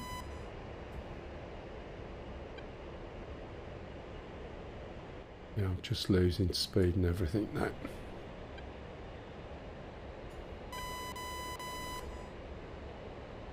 That's our base over there, I think. Oh, it's there. Still there, look. I think he's killed me as well. Yeah, I can't get out. Pull up my arse. You cheated long. Have we got any... Jesus, we've got a lot of planes around us. I've just been shot down by one. See, what I was trying to do was get over to our base because our base is shooting. Watch yourself, Stingy. You got a mig up your ass. He'll probably be taken out by our anti-air. Oh, he's in this F-16. Yeah, he's following you, matey. There's no missiles going at his missile out. Base still hasn't arrived. It still hasn't arrived. There you go, man. There's me bloody defence. I know. Now they're sending missiles. Don't forget to call in the free escort. Oh. It's on the F10 menu. I forgot to call that. Now my replicament law. Anyway, we got that far. So I'll jump back in it, but this time I am not going to bore the pants off you with going through every single step. You'll be pleased to know. I know you all breathe a sigh of relief. How's your game going, Cock? Howdy Mel. How's the sorties going? Hey, Maka. Well, I was just taken out by something, unfortunately, after just going through the startup and everything. But, yeah, all right. It looks like last week's mission hasn't been saved, so I need to update, potentially. But other than that, fine. How are you, matey? You coming in this week? Right, I'm going to go through this. I'm not going to go through in the level of detail that I went through before, you'll be pleased to know. So I'll just get it going. And you'll see that we'll catch up we'll catch up where I got to reasonably quick. That's the one I wanted on, didn't it? Did I put that on then? I think I did. Yeah.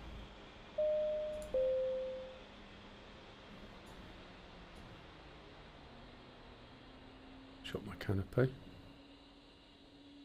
Are you doing more than one mission at a time yet? I might just have to load up and join the sun camp. Yeah, it'll be good. Do more than one. They're only little ones. You know, if you're in your Star Runner, there's no but. You'll take far too long otherwise. So I did go through the whole startup in detail, so if you want to look at that, it is on the stream earlier.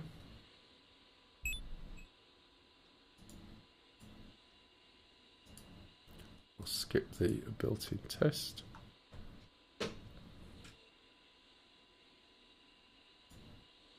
Put the radios on while I remember this time.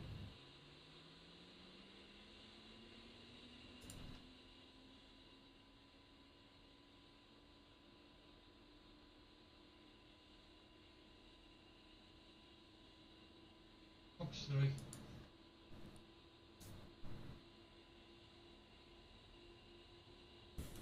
You back up again already? That was a quick start up. Don't think I could have started it that quick. Prince Ship Grusher said he cheated.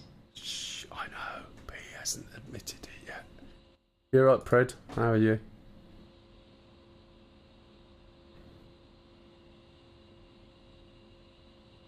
Right, let's acknowledge that. Do a load all. I used hot. Used hot. That's a bit of a cheat, Stingy. Oh, Good I luck was as mad that always. he came and shot me down over my own airways. So you could use hot then, yeah? Them's the rules.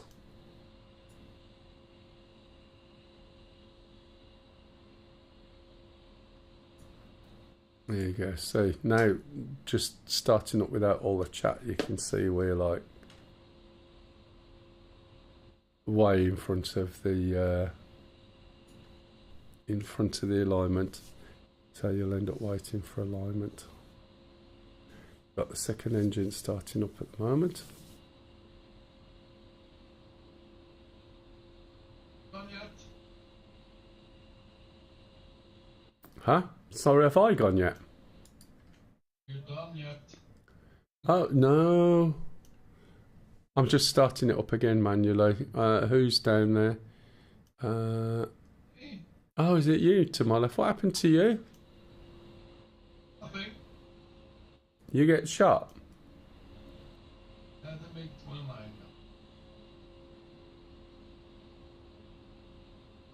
So I'm waiting for you to taxi to run. Oh, no, I've not started up, mate. You carry on. Don't wait for me. I'll be here forever. I'm not explaining it this time, but... I taxi to runway 30 right. And when you're on 124, I test the radios out as well. Because it sounds like I'm not getting anything.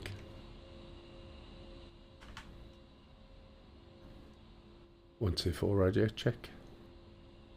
Are you trying to use the inbuilt comms? Yeah. Yeah, I've found it absolutely sucks. Very occasionally it works, 90% of the time it doesn't. We've used it before and it was fine, but the trouble is they bring a patch out and then screw something up. But we're normally on 124, which is what I'm set on, but let's not that one. Can see it, that one.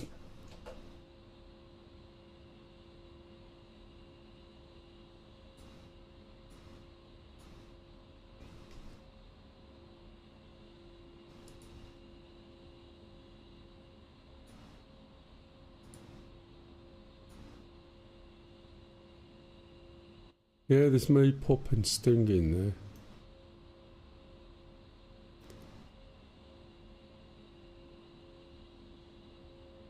Can't see.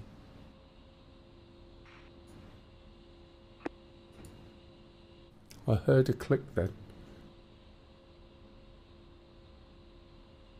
Right, okay. I'll try it.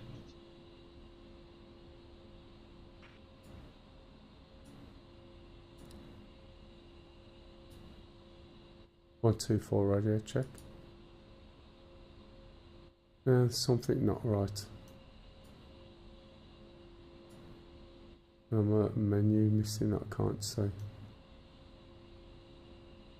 Not triggering, I don't know why. Okay, right, so where are we? Okay, that's done now, so we can select nav. Select EGI, select steer point, do the pitch sash, yaw sash.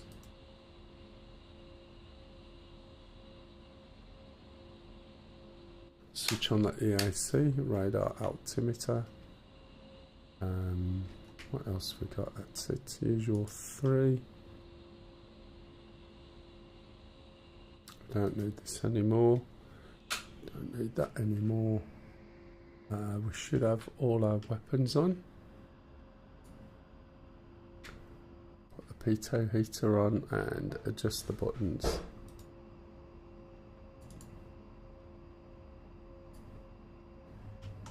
And put this on standby.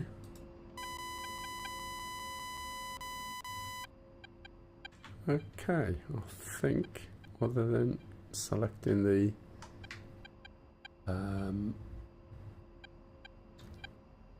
waypoint, that's the word I was after. And we're after waypoint 7. If you look in the HUD, by the way, we can select, you see this there, when this is not soy, right? This isn't soy. So this little asterisk tells us that it's soy. So we can switch this on to where we're going, put the helmet mounted queuing sight on, put the pitot heater on, which I've just done anyway, make sure that is set, which is done. We used to have to set the oxygen and stuff as well, but we don't need that anymore, and I think I'm good to go, other than The ground crew need to do the wheel chocks and Remove the wheel chocks. remove those. Copy. 1, airborne. Wheel chocks are now. And we should be in the same position, are we? 08 for 100. No, we're not. So we need to go for a ride up. Where am I pointing? Difficult to tell. 1, splash bandit. Right. 207 for 100 at 2,700. I think we go that way. Knows what we're steering on. Right, more or less back where we were, except we've now got this really big size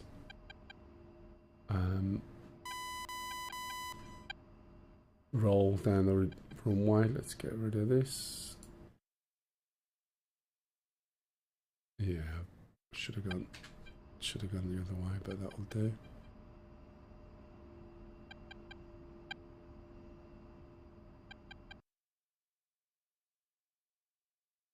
I've got to drive all the way down that one there and then cross.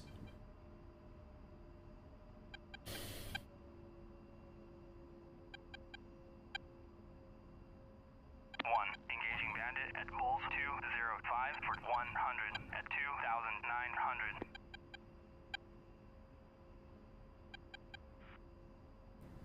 Request takeoff. Right, anyone got any questions? I did, as I said, I just went through that somewhat quicker. I explained it all the first time. Just adjusting the seat as we're going along. I want those numbers more or less on the bottom so I can see them without seeing them high up in the screen. Also, there's a little indicator here. You see this? What this tells me is if I head 097, I'll be pointing at my selected steer point. Okay. Also, this is pointing to the steer point too. And there's lots of things actually giving you help to where you're supposed to be going. And let's just check to make sure I'm not going where I shouldn't be. No, that's fine. Don't want to be driving up a runway that someone's taking off on.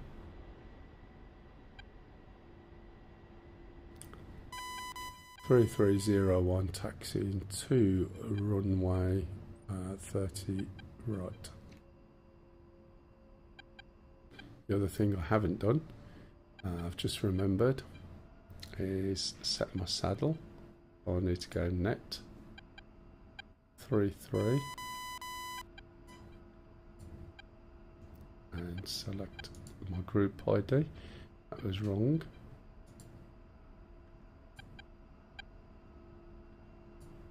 There we go. So I'll see pop again, look. Right. Going a little bit quick.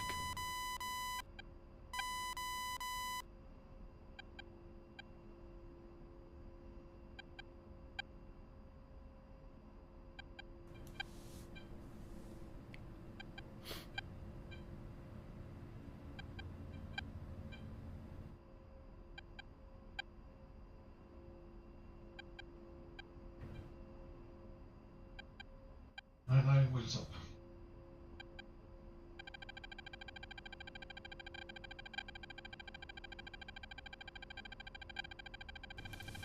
Oh dear, I've got a bit of a cough, as you can tell.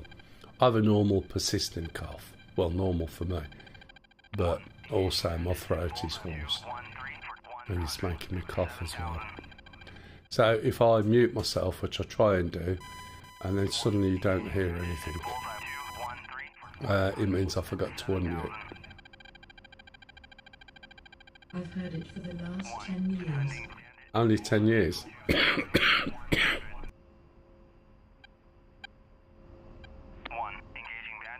Not only that, there was a new doctor who didn't know me.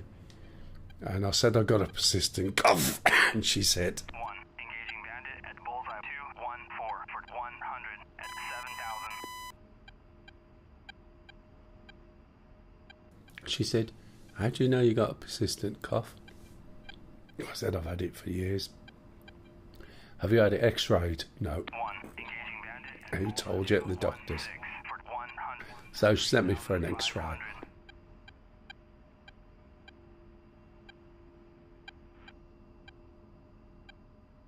And my lungs are perfectly fine, so it really isn't to do with that, fortunately. Although, yeah, sometimes it's like I've coughed them up.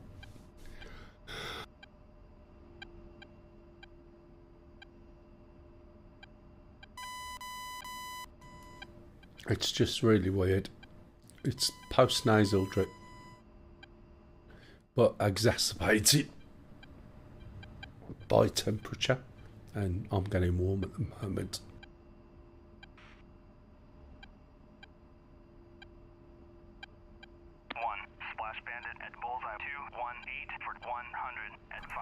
But other than that, I'll get used to it. Star Citizen? Yeah, she is.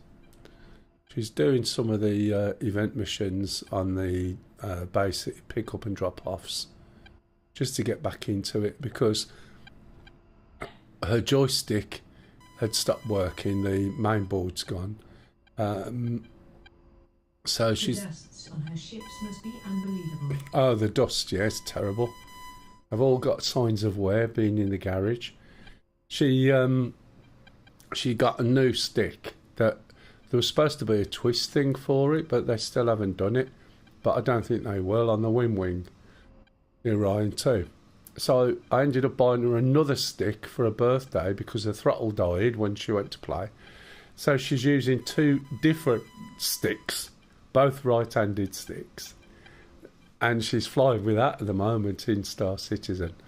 But I've contacted Thrustmaster, and a new board is about €33 plus packing. I can get them off eBay, but the trouble is they won't sell the board. You have to send your throttle to them, they'll fix it. So the board's $30 odd, and the throttle's $45 to send it to them. $45 back, it's ridiculous. So I went to Thrustmaster instead. Right, I'll be right. Moved on from Thrustmaster to the Avevik Gladiator joystick. Ah, right, yeah.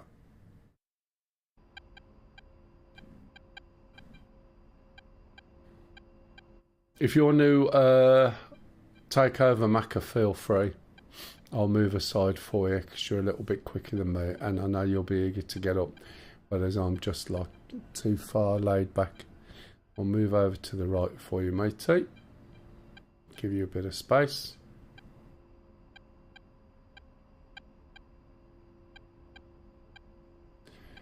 And then I'll wait here because he's just behind.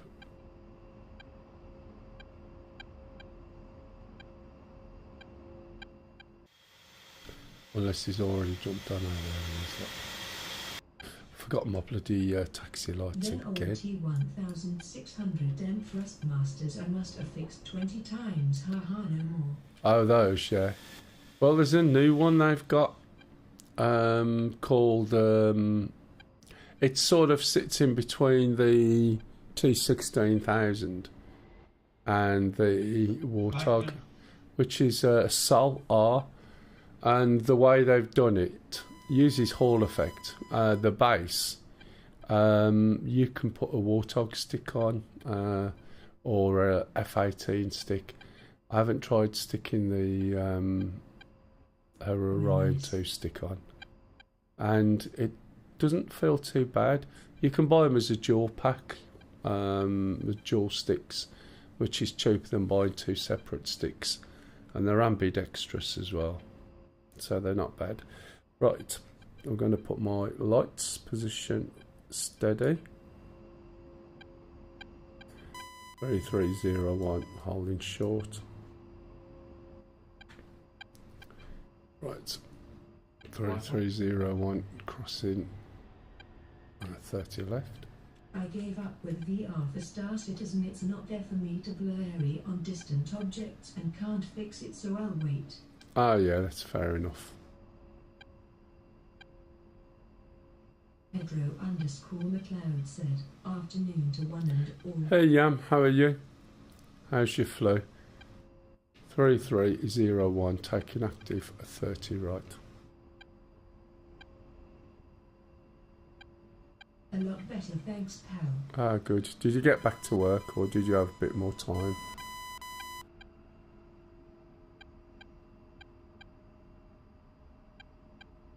Ship Russia said, stupid question, do you call him Yam cause he is a yam yam or no? Yes.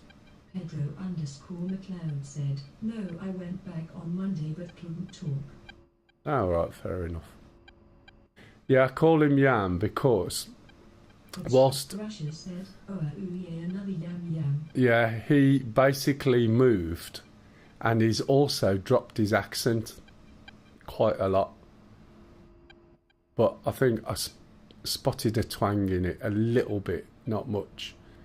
And so he's called Yam. So he tried to escape it and I just called him Yam.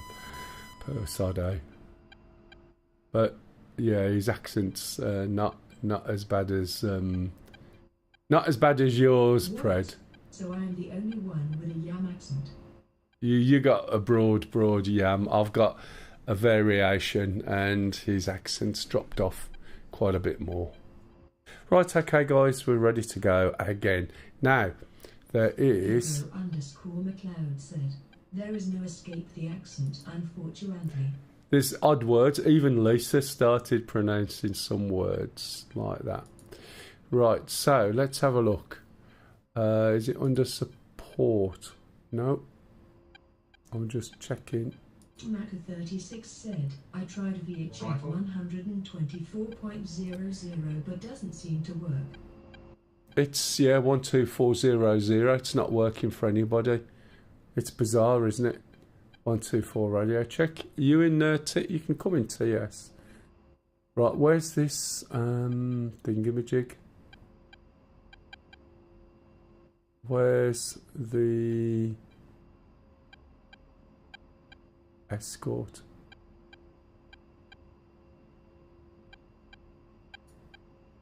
Ship Russia said, it's okay, I might not be able to walk the whammo down the cut no more but I still got the accent hit. Yeah. I know, it's one I refer to as taking the whammo down the cut. Sorry, couldn't resist. No, it's fine. Or a favourite of mine, is it Baby, Ruby like a baby? That's a really confusing one for most. Yeah, I can't find the...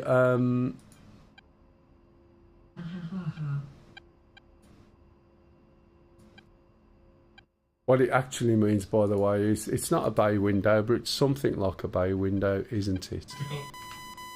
Right, okay, let's get going. Otherwise I'm going to be here all day. Okay, one in the green.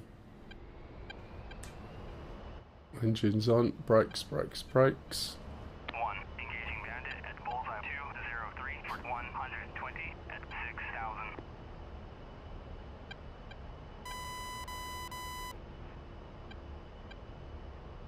Right, okay.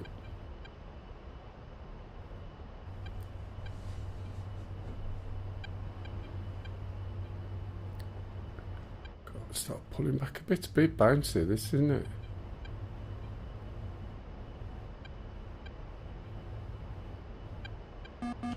Okay. One up.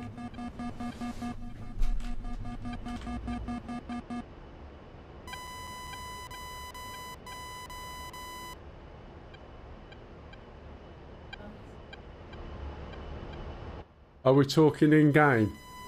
Just use the green drink. Okay, you need to go and you want to carry around with you about 5 blue, 5 green, and at Seraphim you need to put about 20 to 40 bottles in your storage.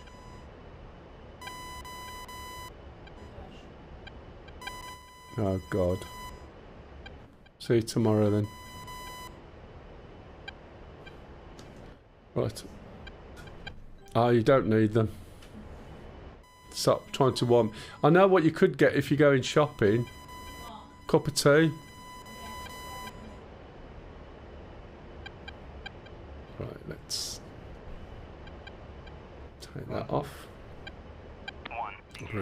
back up. 205 for Put 120. that back up. 14,000.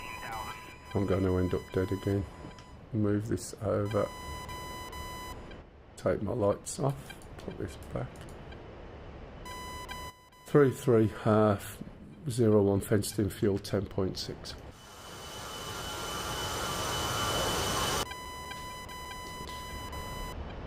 Right, so we've got to go. Yes, matey. Can I change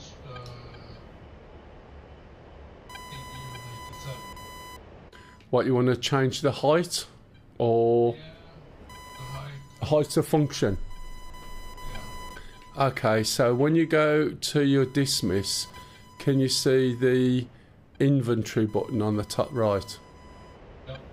So if you start off, select your CBU 97, choose the inventory button. On the right hand side, select CBU, select the type, which is 97, and then down on the lower left you'll have HOF for height of function, and click that and you'll see the numbers reduce and go down to 900. If you want it just on the one bomb, then you just load. If you want it on the bomb and its symmetrical partner, select load sim. Engaging bandit at bullseye 209 for 120 at 15,000. Right, let's select 2GP. It's still timing out. That's where my targets are. Roll out. All good, yeah? Yep. Right, so one of the things I can do then, by using this SPI, is use China hat forward long, and you'll see the camera now changes, and it goes right to where those targets are. Okay. Now if I make this soy, I can also switch from CCD or charge coupled device to white hot. And then if we have a look, we can look around for targets, and it looks like, judging by the smoke, that's where targets are. Can you see? I think that one might still be alive, but sitting there. So I'll select that. That's one that's not been hit. My missiles take 3 minutes to warm up, so dismiss. Missile electro-opticals on, and select MAVs. When that's aligned, I'll see.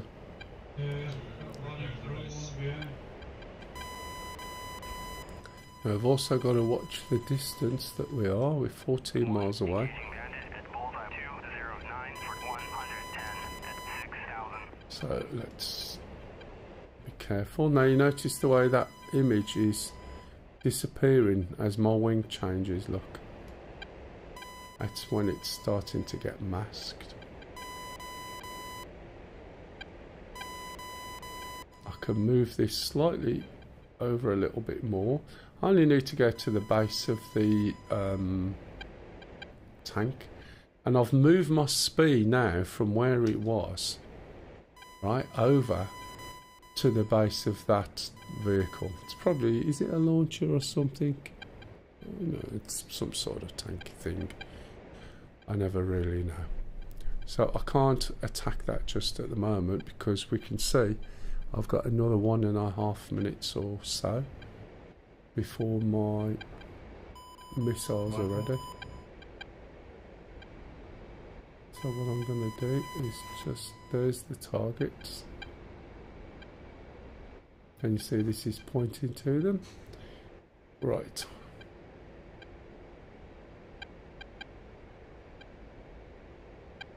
As I've moved around, you see now this is slightly off.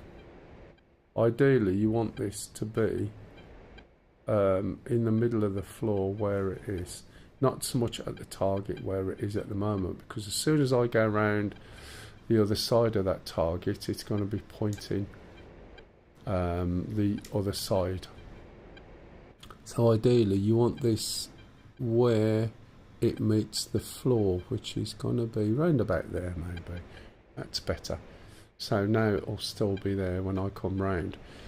The missiles have still got nearly a minute. There's not too much stuff left there by the looks of it.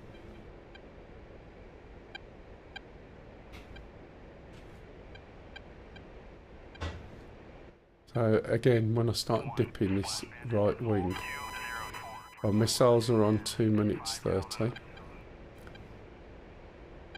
You can now see now the rest of the smoke's gone. That one is just sitting there. Okay, something's pointing at me. So as soon as this is aligned on the left, the Maverick, I'll have a circle in the hood. Okay, I can select the Mavericks. There's the circle. I need to select them on the dismiss, which I haven't done yet.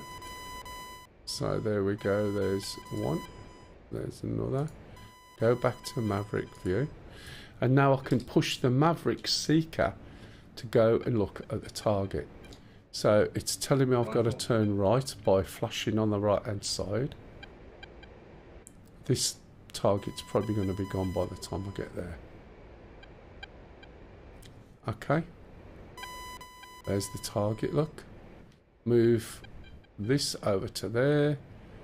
And when I'm in range, there'll be a little scale. How far am I? 9 miles. There's the scale. When I'm in range, you'll see this over there be within that bracket.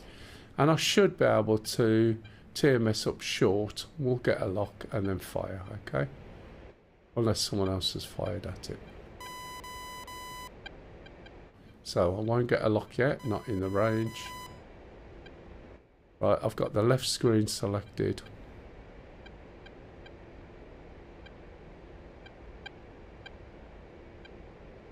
Should be able to get a lock in a minute and you'll see it dancing. I can jump another notch in there. There it is, rifle. Okay, switch back to my view. What we got? That looks dead. That looks dead. Going right towards target, so it's not great. Jump out a little bit more.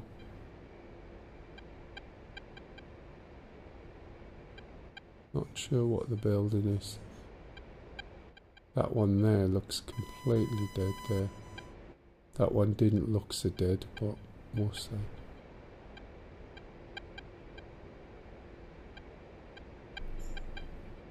Another load of things there, look. 1. Engaging bandit at Coles 209 for 110 at 6,000. Okay, push the missile over to where it needs to be again. Okay, click. Oh, that's not sight. Click. Rifle. There we go. And then pull out. Thanks, darling. Rifle.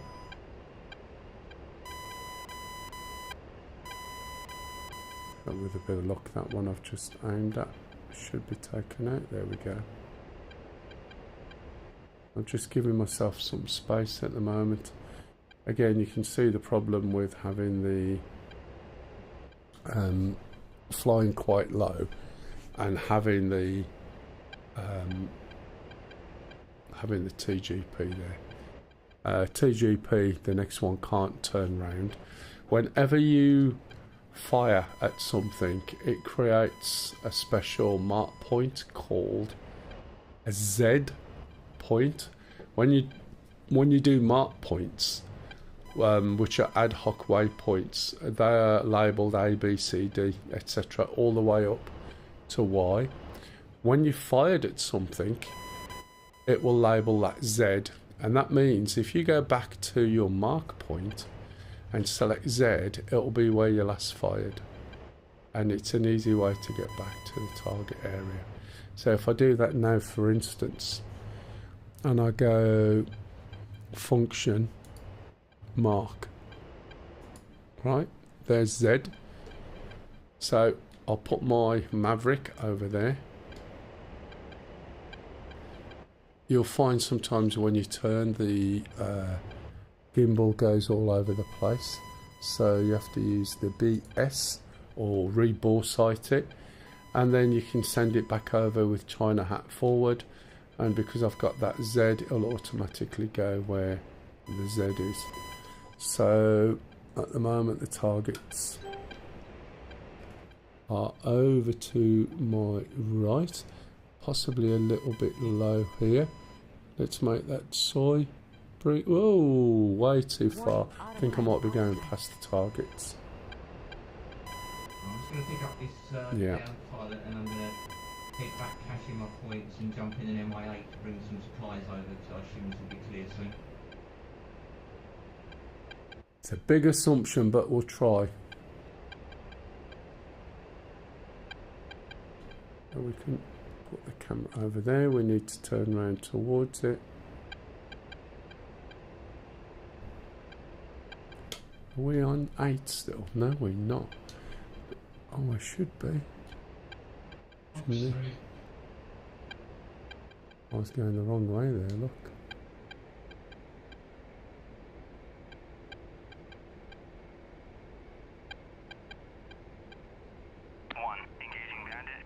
What's going on with my missiles? That's where I should be pointing.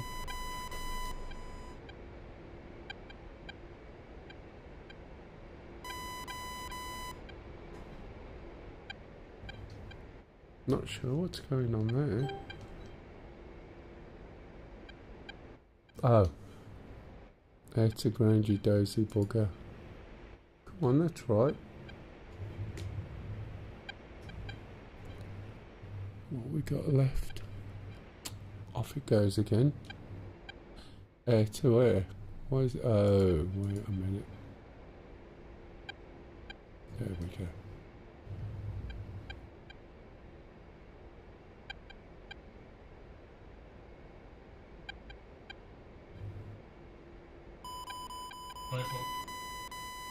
Okay. Now we can push that over there. Autopilot. Turn around towards target.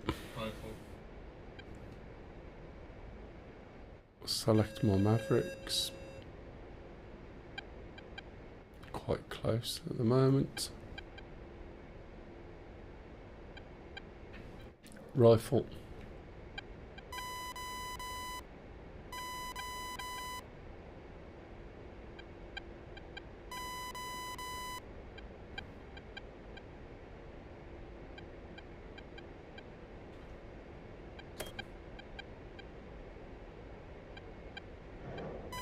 Rifle.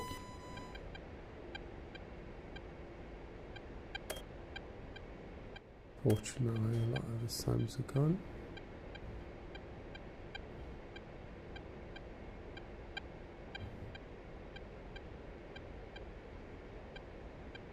This is too close now. Yeah. That's all gimbal limits.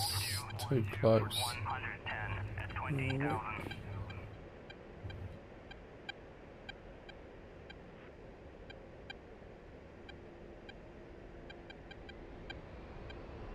Underneath me. We're getting there slowly. Yeah, I think these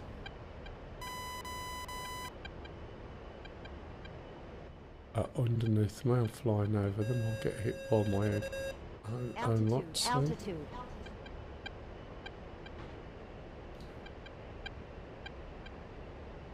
Need to come and do a proper gun run. Get some distance and some height.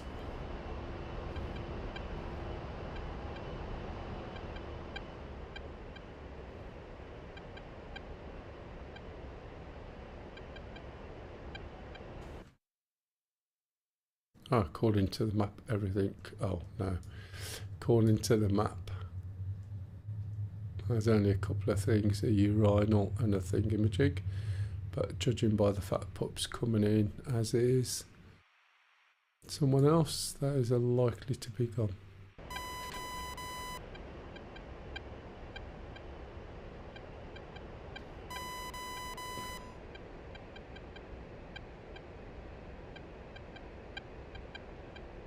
Right, let's go back to base then. So first of all we need to switch a function and flight plan, otherwise we'll be in the wrong place. Yeah, if we look, we don't need the Mavericks on anymore, we can switch those off. Go back to TAD. And we need to come back to 6, I think we were at. Now notice that when we switch, see this here, when we switch waypoints the speed stays where it is, alright? So we have to correct that and tell the speed to go back to the waypoint, and then we should be good. And now we can put the camera back. Go back to nav mode.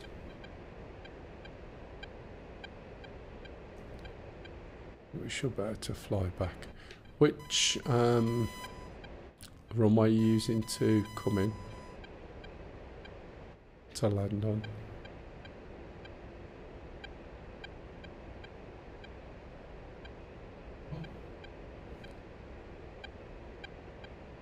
Are we going in 30 left, is it? So that should be where we're going back to, I think. Warning, autopilot. Inbound. Be a rebel, land on the taxiway. On the taxiway, what sort of channel do you think this is? Okay, right, let's have a little look. So we're heading towards the... Oh, we're heading towards the runway. Yeah, number 6, there we go.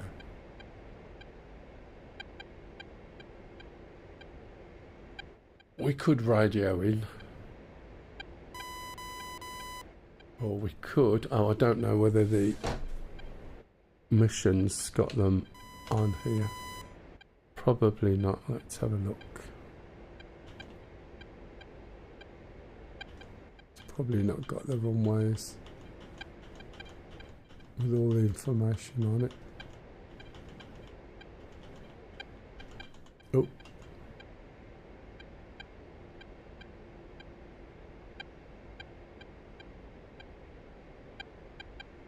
Oops.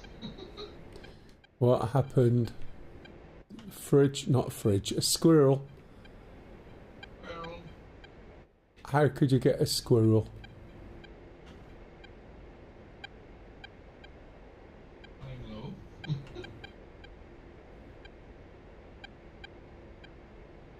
So after you blew everything up, or we blew everything up, you get a squirrel. Let's take some crap out. Shit.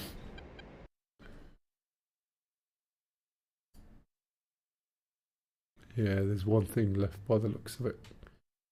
And we haven't got anyone going for it. Time for bed. Thanks for letting me sit in on your... Hey, no worries, matey. We'll be doing Star Citizen tomorrow, which will be a complete farce, no doubt.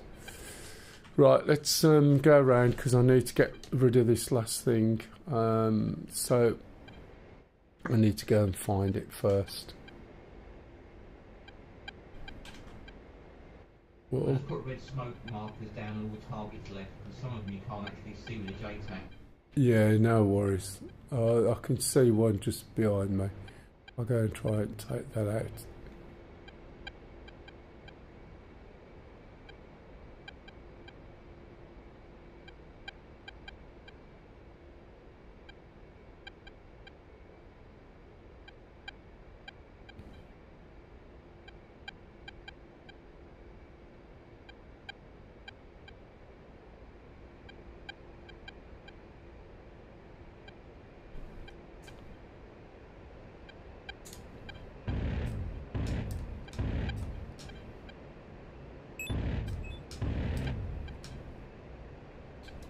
Here we go. Pull up, pull up. Cool, a minute away from landing and I'll swap over and Out, take pull over up, supplies. pull up.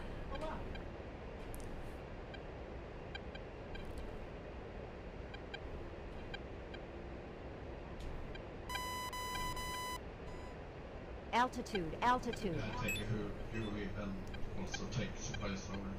Yeah. Alright.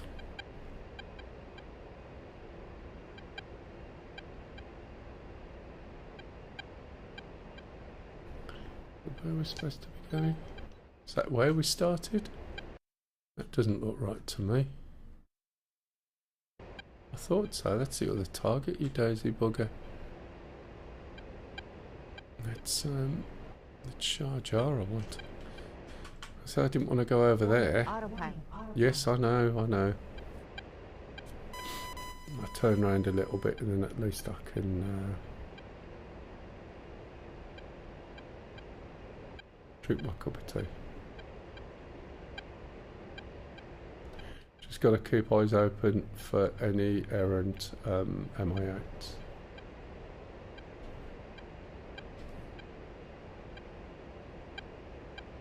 Also in the hood, if you look, it says 40 degrees to the right, 30 degrees 22 mile away. And that tells us where we're going as well. So there's lots of things that you can use to point and guide you in. Although I don't know what the runway is.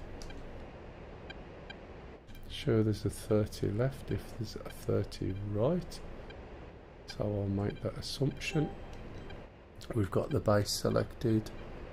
What have I got this set to? Let's set this to 30. And that's telling me that I'm over to the runway's in that direction. I'm over to the right. It's 19 mile away to there. So I need to bring the plane round. And this, with a bit of luck, will guide me into the runway. I'll come in and land on 30 left. Should be landing on 12 right, I guess, but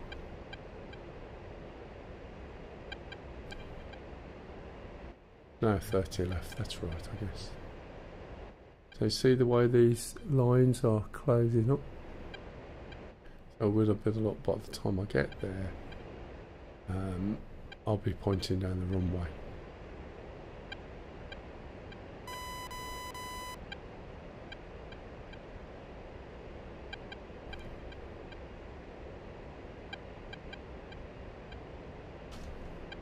Autopilot on. A couple of seconds, we'll have a quick swig of tea.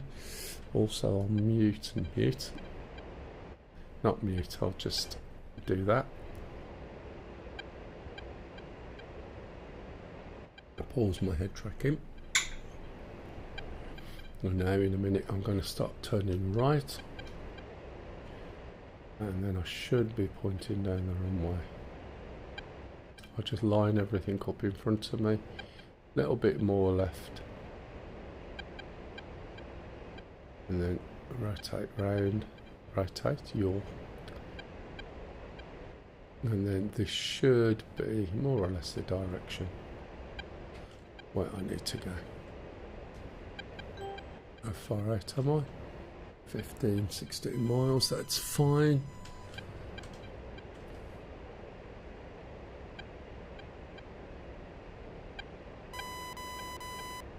Anyone got any questions, by the way?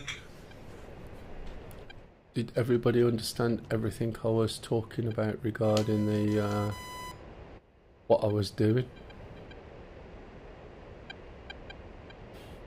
3301 coming into land, Shah Jar, runway 13 left.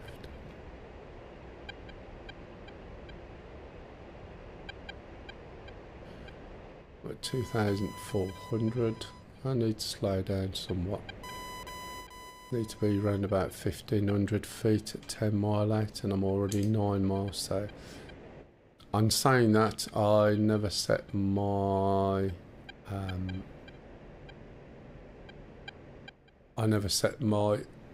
QFE, so it's going to have to be completely visual. Here's the runways. Here's the main one, and then the one on the left. Come on, Slowpoke. Oh, you holding short? No, I'm just whizzing past an F-16. Right. As I said, I'm coming in for 30 left, I believe. As long as I get the right thing, otherwise I'm going to end up on the taxiway.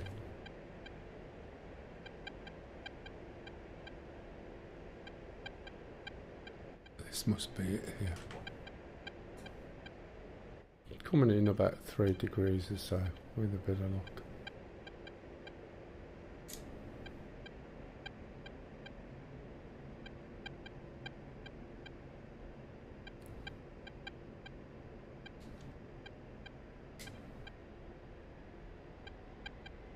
Gotta put my gear and flaps. Altitude, altitude.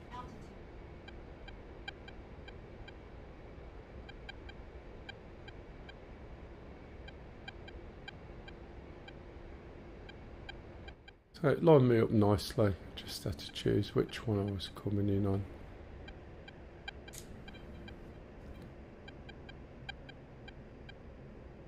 Speed brakes are out, slowing me down. Getting ready to put my feet on the pedals. Stop me from going too far. Little bit low. Flaring.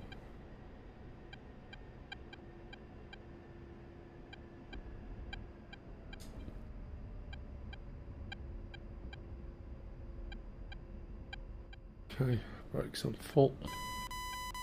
Nose wheel steering is off at the moment. But brakes are on full. Okay, nose wheel steering is on. Speed brakes are going back up. Flaps will be back up. Does help when you're trying to land not to have track IR pointing where it was pointing. Mogs 555 said, I think speed brake 40% for landing. I just put them on full. On this. Depends how fast you're coming in, I guess. Ideally, you want to be going about 1500 height. You should be doing about 200 there, I think. No, 250, I think. Normally 10 mile out. Or round about.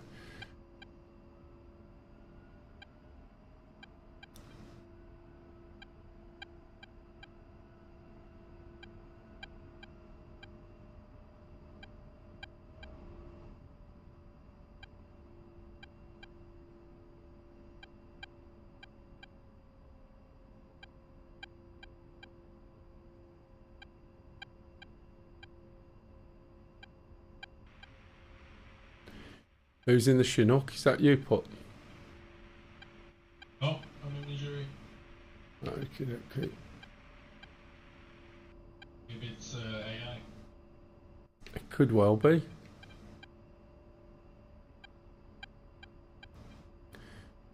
You can tell it's AI actually. It's got off the base without crashing into anything. Oh, that's low. Yeah, but I crashed into a bloody lamppost earlier.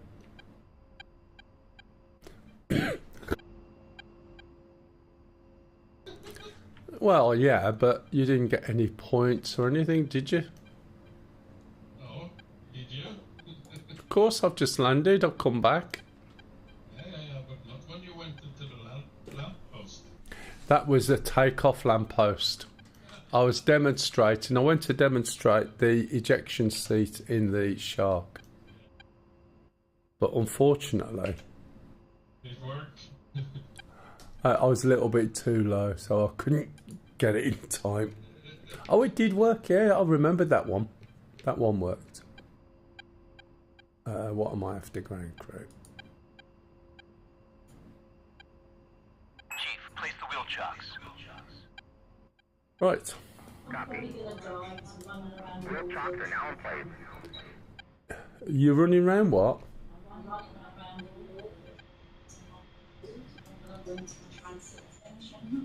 Oh, Lawville, you don't want to run around. You should have gone to Teaser Spaceport should have some, if you can get green drinks, that'll do for your food. Yeah, It's outside from where your lift is when you come out the hangar.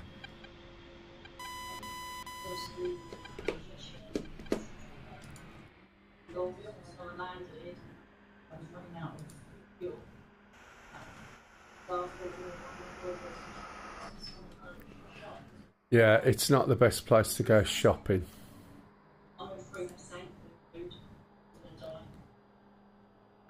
You could have got something at the station where you landed, but no mind. Okay, right.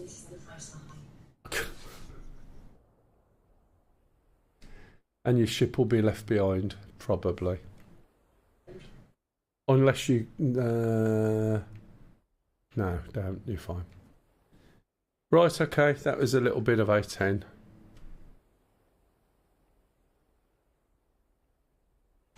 How far away is this place? It's not far, is it? Right, I'll jump into the Huey and go over. I don't need any more food. We've got a Chinook there. That isn't actually really a thingamajig. Glaive's got some food there. He's got some. Can we bomb Aldehyde? Hello. It's already done. Rusty Russell, that's done. 07. They're just going to capture it, and then we're off.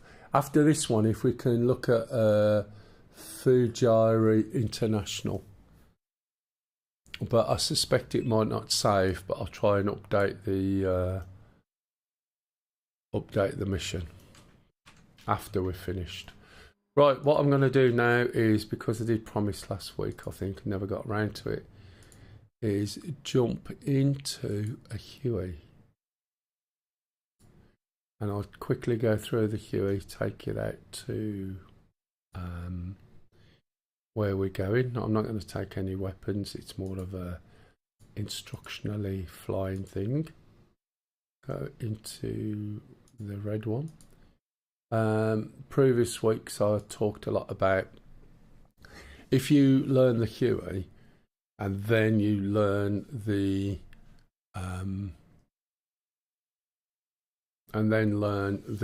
shark, how the shark trimming works. When you get to the Apache, it'll be so much easier, but you should learn on the Huey first. Don't say my game's crashing. Oh no, I actually got in there. Right, okay, this is the Huey. These paint schemes you can download from the user files. Okay, unlike the shark that was in earlier, if you was on, it's just got a 2-blade rotor with a stabilizer and an anti-torque rotor at the back. It is the most basic of the helicopters. You are the person flying it. There's no systems to help you other than a standard trim. If you learn how to fly this, it will set you in good stead for all other helicopters. And it is literally about $25. I'll put on the axis there. This is the cyclic. This is the rudder.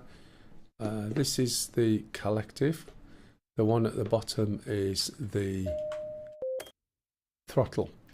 If we look outside at the front, when you move the collective, no bullshit, when you move the cyclic forward, you see these little rods and swash plates moving.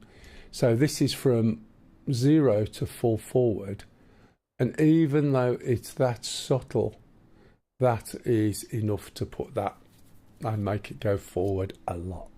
The same with back and the same with side to side. Okay, so if you look over here, you can see the blades are very, very slightly tilting. Obviously on the roll there's a little bit more, but on the forward and back it's minimal. If you look at the end of the blade, there's an awful lot of anti-air at that next target.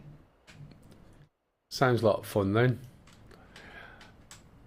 If you look at the blades, when you move the collective or pull it up, you're increasing the pitch on the blade. So that bites, right, into the air more. The air is a fluid and works the same as water, works the same as hydraulics.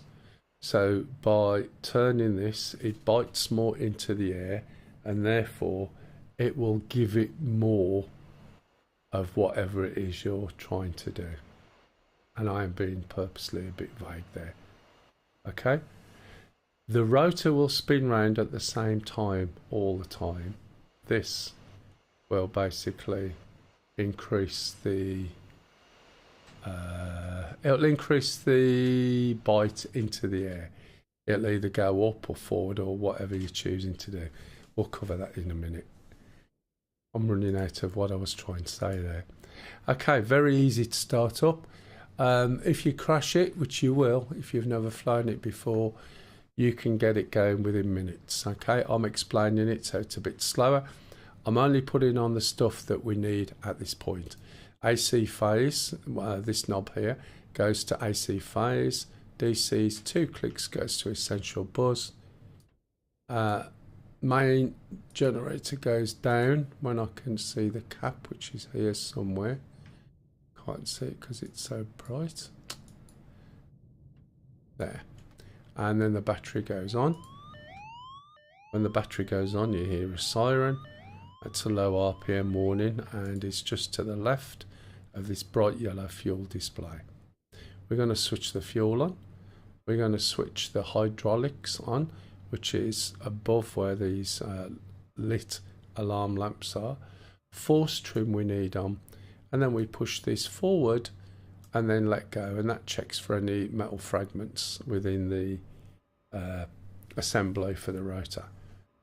We're going to move. Hey, Platty. Am I here just in time for the VRS? Unfortunately, there's no VRS demos today, matey. You'll have to come another time. I'm sorry. We're going to turn this fuel all the way up. This is the throttle, and all the way back down again. And we do that to basically put some fuel in the turbine. No VRS? I am sorry, Barbie. It's no good saying we shall see. It just isn't going to happen. Right, so what we're going to do now is hold the throttle, which is just behind here. And if you hold the home key, that will do it. So we're going to watch the gas producer. As we watch the gas producer, of course we're not. When it gets around to about 15, the rotor will start to turn, if we can see a shadow of it. That'll carry on turning, and when we get to 40, we'll let go of the starter.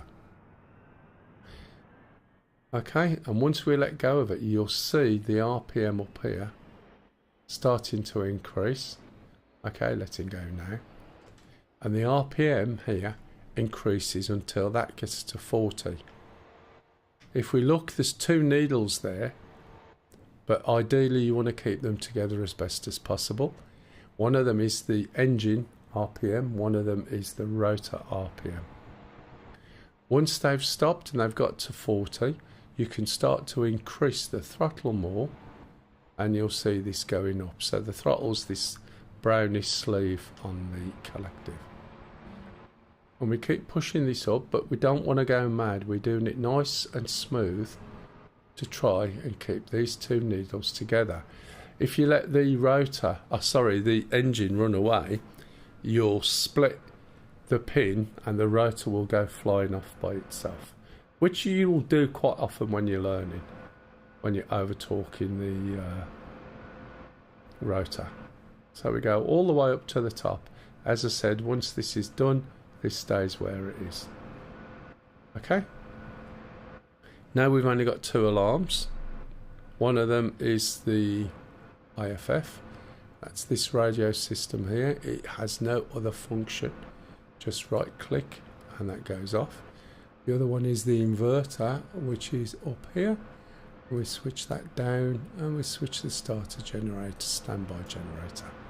It's started. Okay.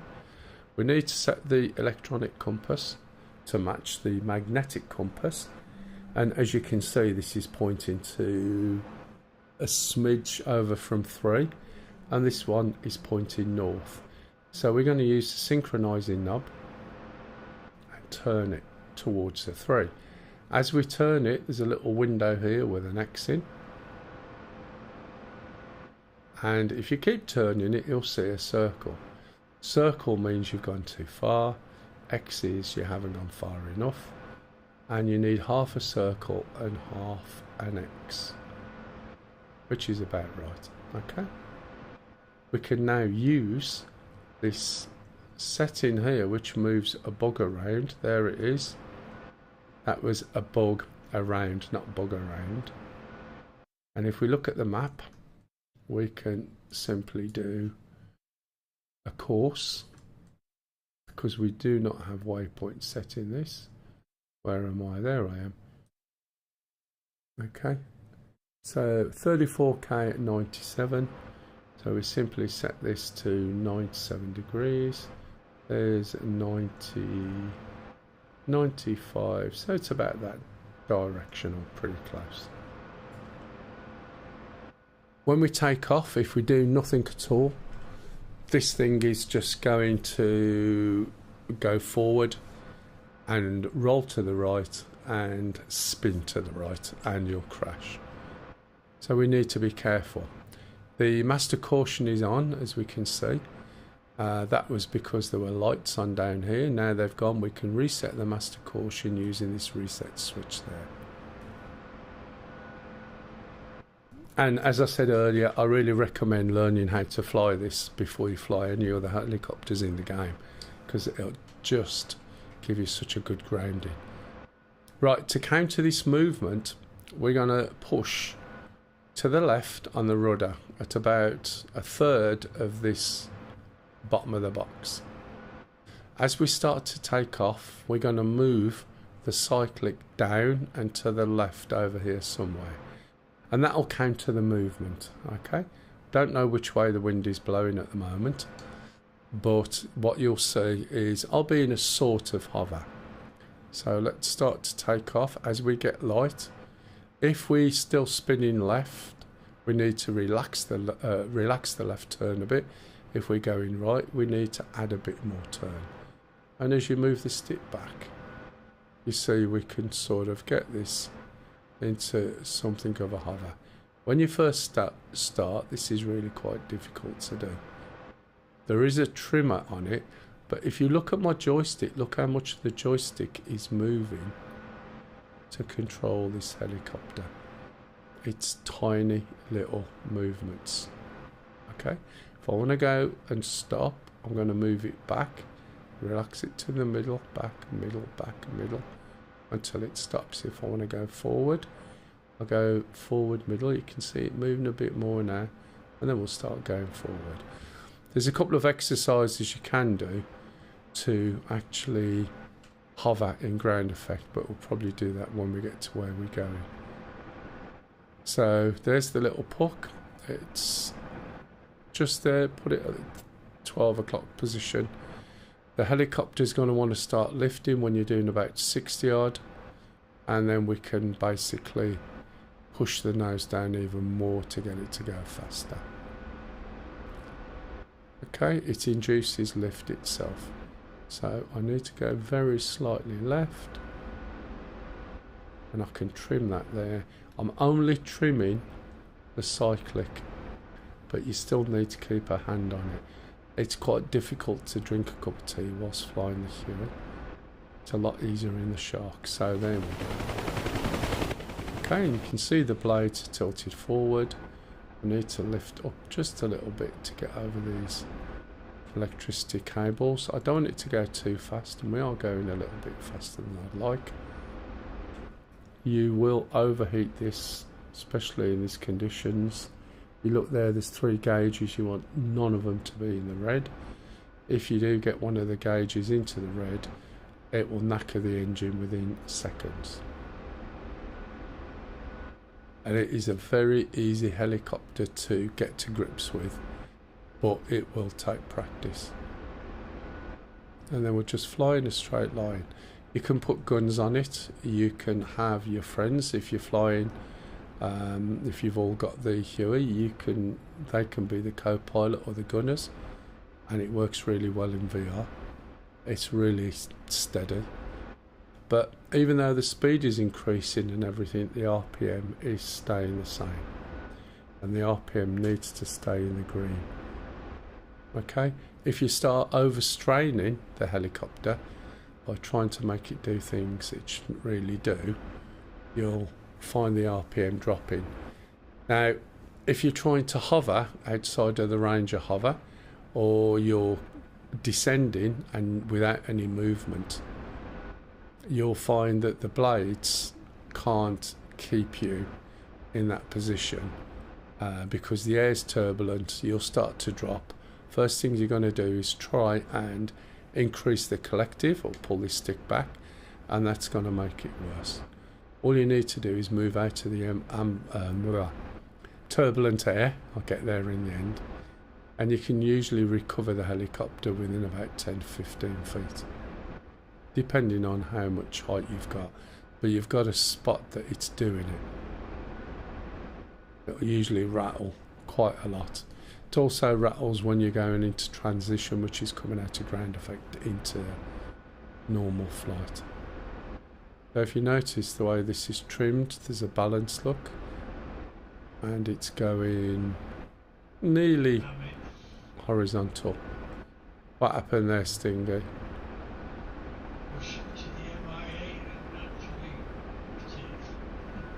Oh, you mean you hit it? Yeah.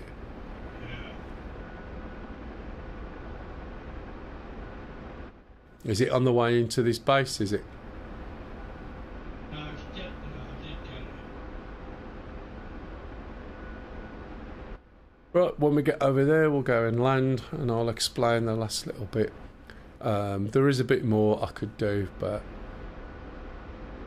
it's better when I do it sort of just by myself and do training that way. The jump tank's going to be later at 1688, so if you're on that, you're going to need to change it. Tea Kettle Barbecue said, could you do a VRS? Unfortunately, not at the moment. If we wait till a little bit later, I'll get some height and we'll do a VRS. And then recover it as well. Is that what you wanted, or did you want it to just crash? You're on a bit later today, Barbie. Did you manage to get your bacon sandwich in?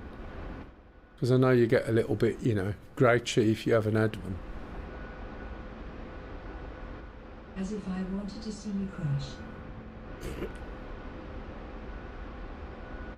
Well, Platty's got this little club and a little gamble on VRSing. So I don't know what the odds are. Okay, there we are. Heading slightly away because I'm not paying attention to where we're going. But I think it's over there. Where that could be 2 columns of smoke over there, I'm not sure. Or 2 buildings.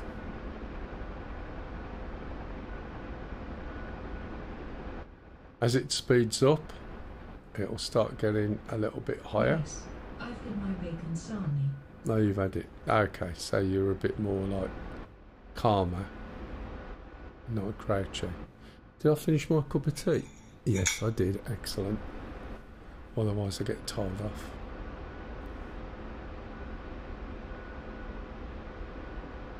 It's quite good when she's not working because I get more cups of tea.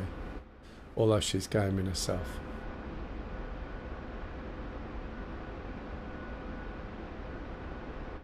Next week she's working, so I'll have to be a bit earlier and then finish for just before 1.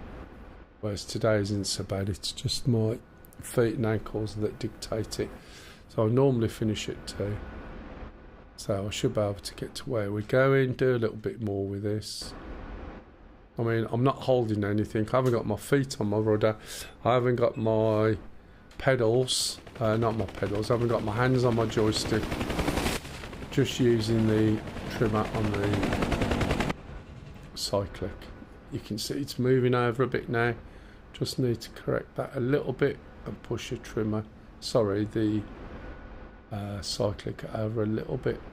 And again, it's little movements. Everything about this helicopter, nearly all helicopters, are tiny, small movements. More like mini adjustments than anything else. And that's something, if you fly aircraft, you're going to have to get used to. So you're sort of gently nudging the helicopter to where you want, rather than doing any big movements. Don't know whether there's a base where we're going. I don't think there is. So I don't think we can take off from there. The next one over here has got a base. So we might have to start again from the other base if I want to go and attack that. Should be able to follow this road, and it is where I thought these tall buildings.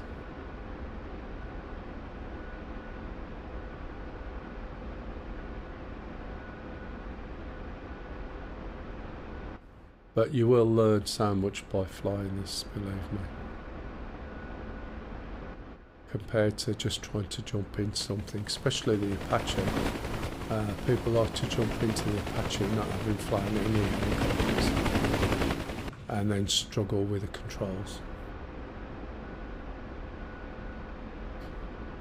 Especially the way that it trims and how you manage it. Is that a pylon, or is that just... It looks like it's transmitted, doesn't it? I'm not sure, so I'm looking out for the pylons. Yeah, it looks like a transmitter. Or a radio station sort of mast.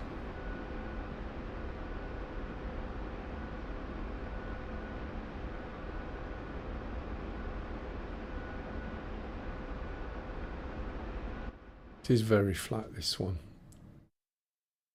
It's quite a nice map, but I do think Syria is better, to be fair.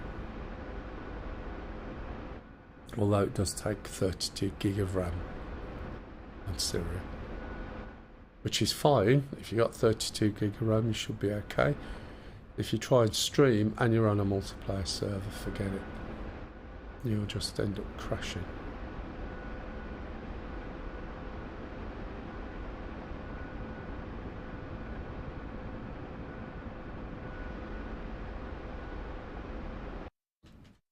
We're nearly at the target area.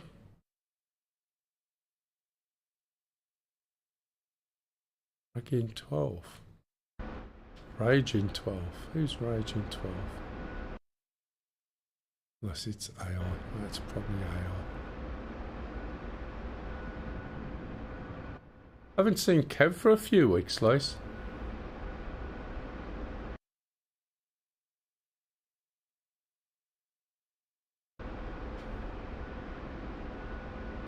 God, she's in the middle of Star Citizen.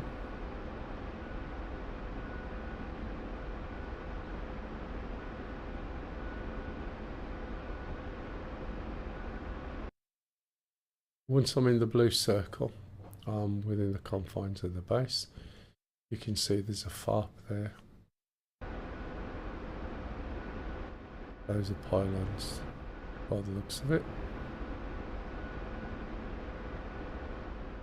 No launch warning or anything, but it was taken straight down. Where from? From the base? No idea. It was an SA-22 Pantsir that got me. No idea. Oh, those things are interesting, aren't they? Okay, so there we go.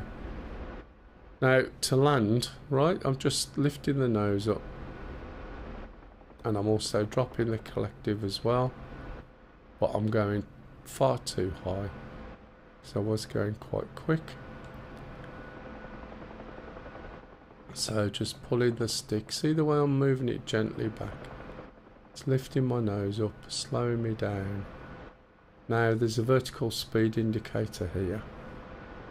So if I can keep this less than that little 5 there, we should be okay.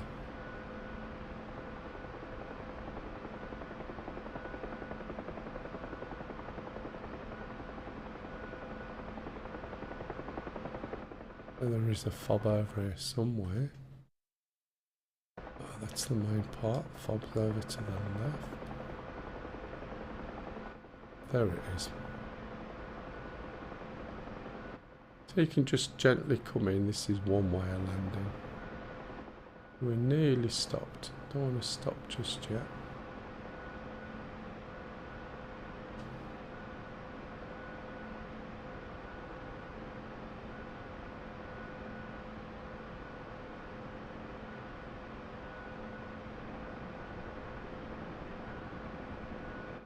Now, it's always better, instead of trying to go straight down to somewhere, right, is to It's going to take 2 minutes to grab a drink. Back in a sec.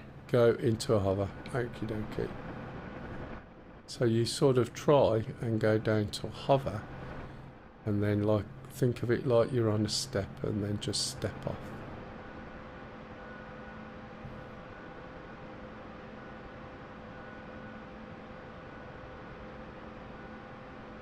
So this is one way of landing, okay?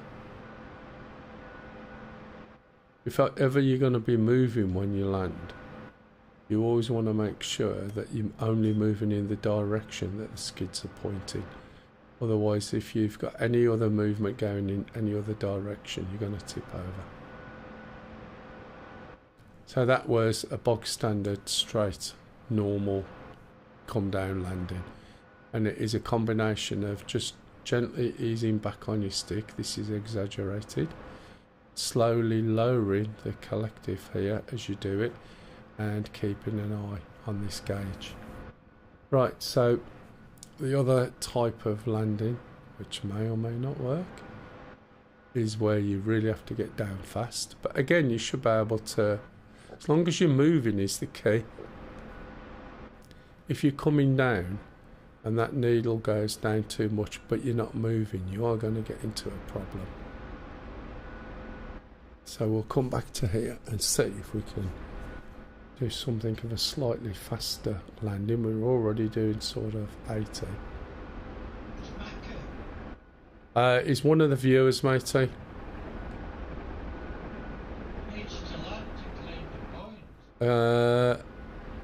He may do.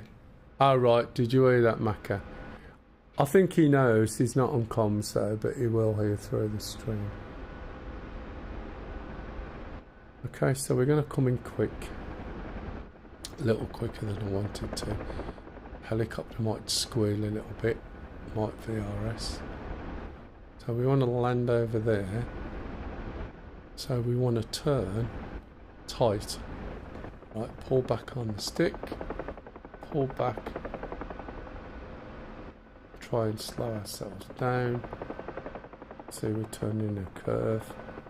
We've nearly stopped. Increasing the collective a little bit. And then we should be able to land. That's one way, and it didn't squeal, so there's no VRSs. But you can stop really quick.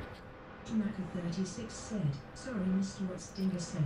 So basically, when you've done a mission, if you go and land, you'll collect the points, and the points then go into a big pot, which is how we get the Reapers and everything else. You get less points if you die, and if you eject, I think you get half. But if you go and land, you'll collect all the points you got for that mission. So VRS then, if we take off. Yeah, understood. Yeah. Just try not to die before collecting LOL. Yeah, no, that's fine, matey. I thought you'd already know. Not too bad.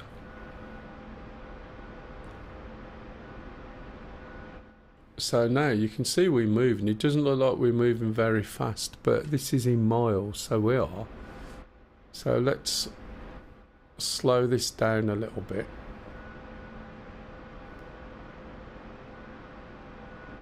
And then start to drop. Now we've got no movement. Now remember, the way this is staying in the air is the blades are grabbing the air from above and then throwing that air beneath it. So if I'm going to start descending now, let's see if I can get it to go. Right? And I'm not moving. This is just going to drop like a brick. There it goes. You'll see it drop in a minute.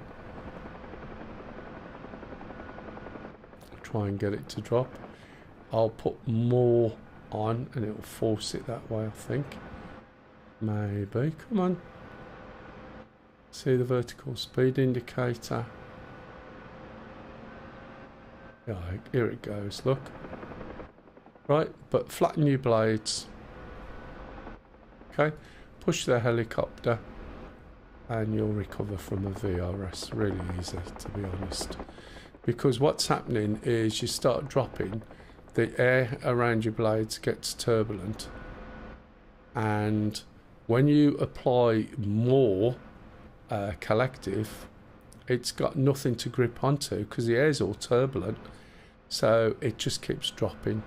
And all you've got to do is, instead of pushing this up like that, is pull it back flat and then just push your stick forward, left, right, any direction, and it'll recover.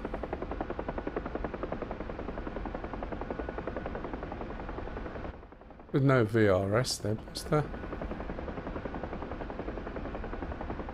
And we'll come back in and land on the fob. And I think that's it really. There's more you can do regarding trimming in ground effect. So ground effect is when you're at a certain height, that height is one diameter of your blades. The air will bounce off the ground or solid object underneath you, and it'll provide a cushion of air, right? So now, for instance, I am floating. You can see my speed's negligible, but I'm floating on a cushion of air. Okay? And then you can set this up so you're virtually stationary, and it's called hovering in ground effect. And then when you've set it up so it's hovering, your stick movement can be really, really tiny, and it's a bit like playing that ice hockey game. Thanks for the demonstration. Not sure I'm a fan of the alternate ending though. Oh, the alternate ending. Okay, so if you can get this to hover in ground effect. Another squirrel. Is that another squirrel? Go on. We were playing Star Citizen last night, Platy. And it was sensible, but it just turned into such a comedy of errors. It was hilarious. We didn't practice for tomorrow. We're doing some mining. Tomorrow we're jumping in the mole, and Lisa's coming in as well. So I suspect we're going to be dead, blown up.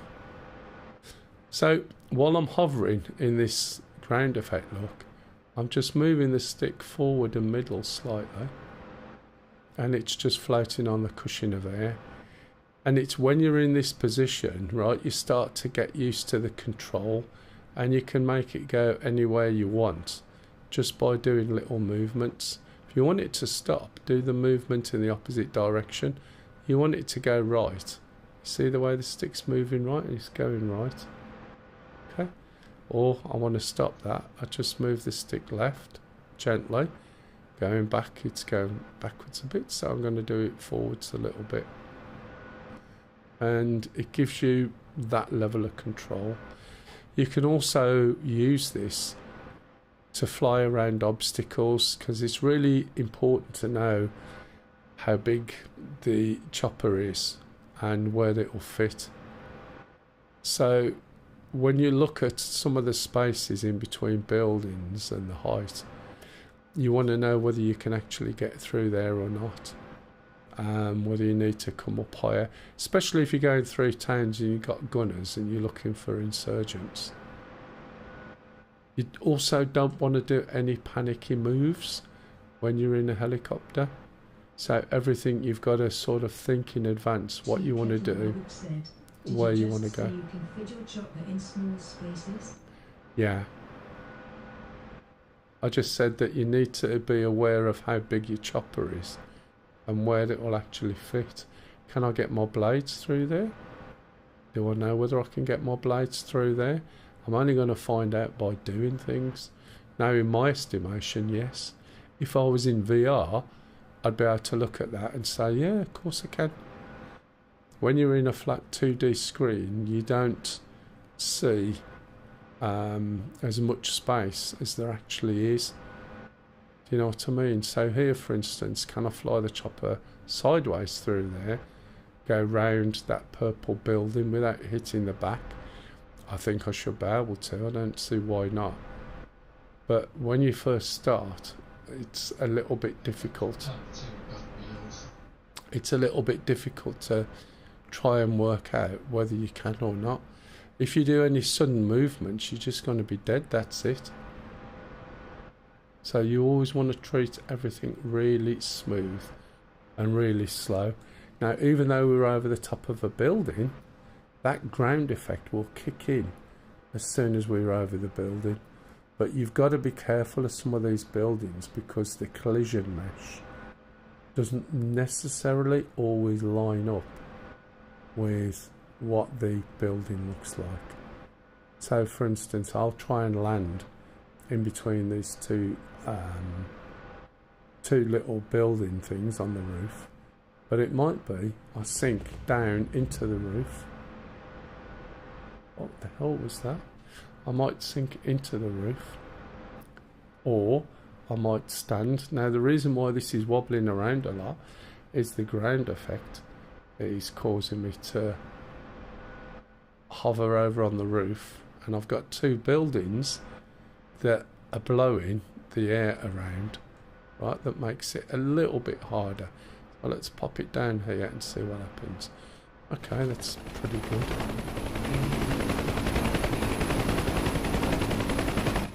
This is quite good, to be fair, because you'll go around corkscrews and your skids are going to be high up, or you'll land on a building and drop through.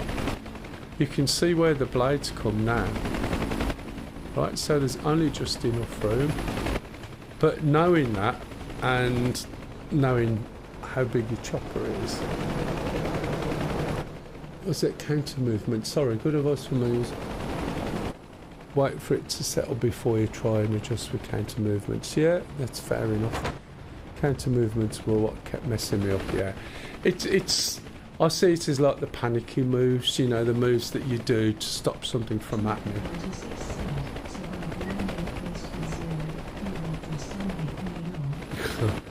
At least you survived. If you click, there's a link, DMC, I can't remember if you've been on before. There's a link on the description, and that will put you fire up a Twitch chat, which is a lot easier to communicate with because it's a lot more responsive than the YouTube one, and also it'll read out your messages to me. Because I'm pushing a lot of data to YouTube, it takes about a minute to get to the point where you see what I've done. Do you know what I mean? So there's a bit of a delay, and I also have to look over to the left to read it. But yeah, if you learn this, right, with a view to going to the Apache, learn your way around this first. Well worth a buy, it's great fun. All the other helicopters are good too, but this is the most basic. And it is you flying it, no systems. You learn how to manage the trimming on the Shark that I demonstrated earlier. And then when you get to the Apache, the handling... Right? DMC_LZ, I used to always overcorrect. Yeah, that's there you go. That's exactly, you see the way I can hear that now. And welcome. This is the thing, because people are so used to moving the stick, right, within an airplane, where you just push it in a direction or not.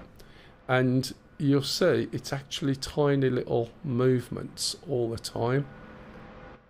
And usually, counter movement, you see the little movements.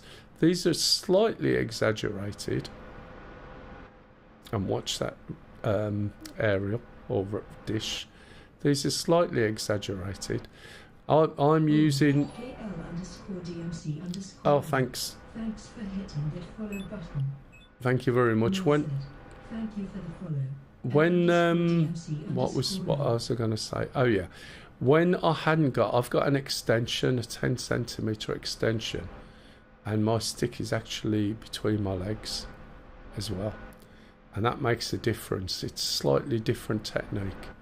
The theory is all the same, but when I was flying with my stick and it was on the desk, I didn't even need to move my stick to get the helicopter to move.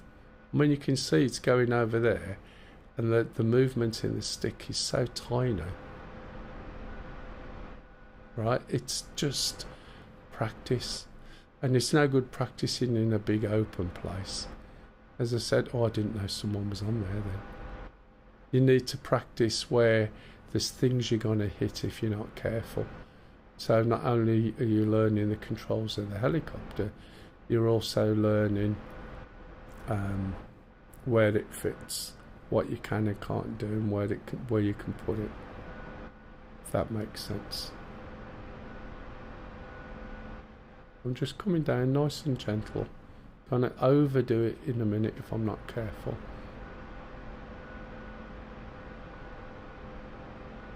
So usually nowadays I don't bother looking at any of the gauges. It's just a feel. And I've also 36 said, keep up the great stream. Catch you next time. Cheers, Macca. Thanks for popping in. If anyone does want to fly with us, you're more than welcome. Stream on a Saturday. Password is Xmas. The server should be up most of the time. Okay, so if you practice with this, you'll find flying anything else a lot easier in chopper wise, and just getting used to this small movement on the stick. Does anyone got any questions?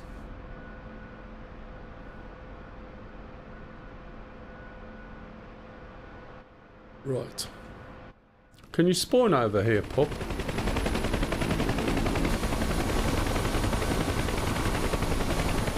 Let's have a look. Where are we? Al Dahid, you can, yeah, in helicopters. Oh, excellent. Okay.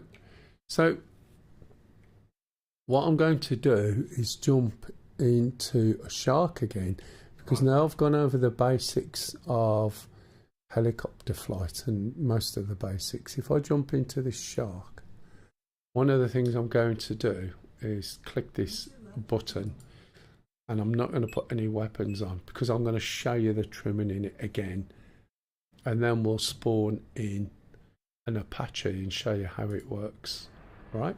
But I need to go to the loo first, so just bear with me.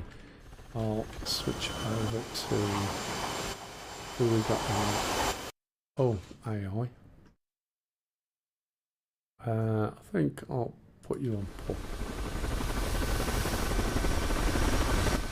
We'll see how long he lasts. I'm only going to go for a quick pee, and I'll be back in it.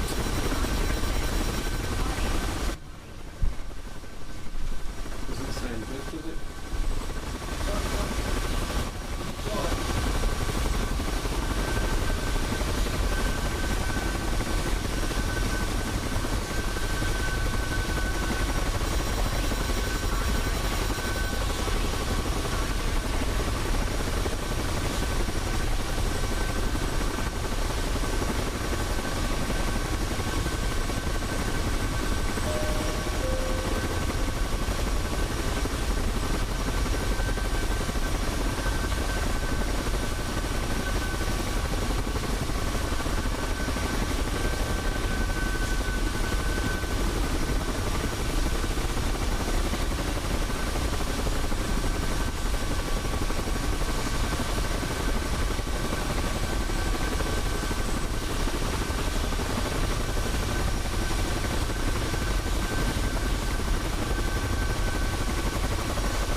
Hey. Right, okay, that's one of the things I'm going to not hover. Okay, so this is the shark. I'm not sure what it's set up, but it's set up a load of stuff that I don't normally bother with, to be fair. All we're interested in, and as I said, always start with the Huey, right? And then you can use the free version of this to learn how trimming works. So, as I mentioned earlier, I did go through, but for the benefit of some of the others that are on, the trimmer on the shark manages 20% of the helicopter controls, right? So let's just float around over here a bit. Let's put this down so we can see. So we're going to move forward. Now the trimmer, right, is set. In fact, is it even on? Oh man, the trimmer's not on. It must be. What's going on? Something else is on. This is because I used an auto start.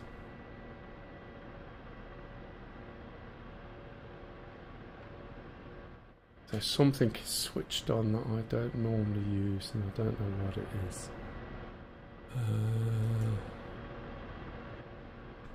I think it's, yeah, it's set the auto pilot thing on to fly to the, there we go, to fly to the different places. So this, right, is with the trimmer on. The trimmer is indicated by this little mark, okay? And the helicopter is flying, and because there are no tail rotor or anything, all the flight controls are through the helicopter, through the blades. When the trimmer's set, it manages 20% of the input, and I'm gonna finish after I've just done the Apache bit, because my feet and ankles are swelling up a bit, so I have to stop, which is why I only do 4 hours, right? So as I was saying earlier, if I push this round to over here, I have to push it to 21% before it moves, and when I let go, it goes back. This is the trimmer, right? If I go forward, I've got to push my cyclic. Let's have a look where my cyclic is. Yeah, I've got to push it at least 21% before it takes any action. When I let go, it goes back. Okay, and it's the same with anything. The trimmer is on. It controls the first 20% of all my controls. When I want to maneuver without the feeling of this fighting me, I press and hold the trimmer, okay? And now I can make adjustments. California 909 said, Harmel. Hey, hello. How are you? Okay. So now when I let go of the trimmer, it'll trim, and it'll just go round and round in circles. It always flies to where the trimmer is. Yeah, it's been good. I'm just going through just the trimmer for now. I was flying it earlier, and it's been fine. So it's important to understand how this trimmer works. Press the button, it releases it and disengages it. Let go of the button. I really want to remove the springs from my stick, but afraid it's going to mess me up with jets. To be honest, don't do it. Don't do it. The trimming method, right, which is the centre stick method, just for the benefit of those that don't know. As soon as you have trimmed, you need to relax your grip on the stick and let your stick centre, because if you don't, watch what happens. I'm going to trim that now, I'm not going to relax my grip, and now my real life joystick is moving round its extents and I have no input, nothing. When I relax my grip and let the stick centre, it'll do a jiggle. There it is. Now I've got control again. Okay, now it's a technique that once you get used to, it works incredibly well. So as soon as you have trimmed, you need to relax your grip on the stick, let your stick center, because your real life stick, right, is in the middle now. But look where my stick is on that little diagram on the bottom. It's where the diamond is. And your stick in real life now works from that point on. Okay? There is another trimming mode, which is called instant, which is awful. Because as soon as you trim it, right, it then looks at where your stick is and then adds that on, and it doubles it, and it's a real jerky ride. But this will be nice and smooth and easy, and it doesn't take much to relax your grip, and you've done. Okay, now we're going to jump into the Apache. So which setting do you use? Center stick. Unless you got, Opposed to instant. you don't want instant. Do you use instant? Okay. If you use instant, every time you trim, it's going to be jerky. It does a big jump.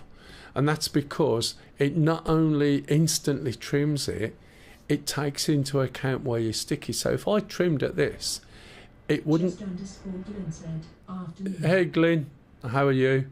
It wouldn't just trim to there. It would say, oh, your stick's this far forward. So it's then going to move this far forward and double it. And that's wrong. So you don't want instant trim. I know it looks logical, but you don't want it. Okay?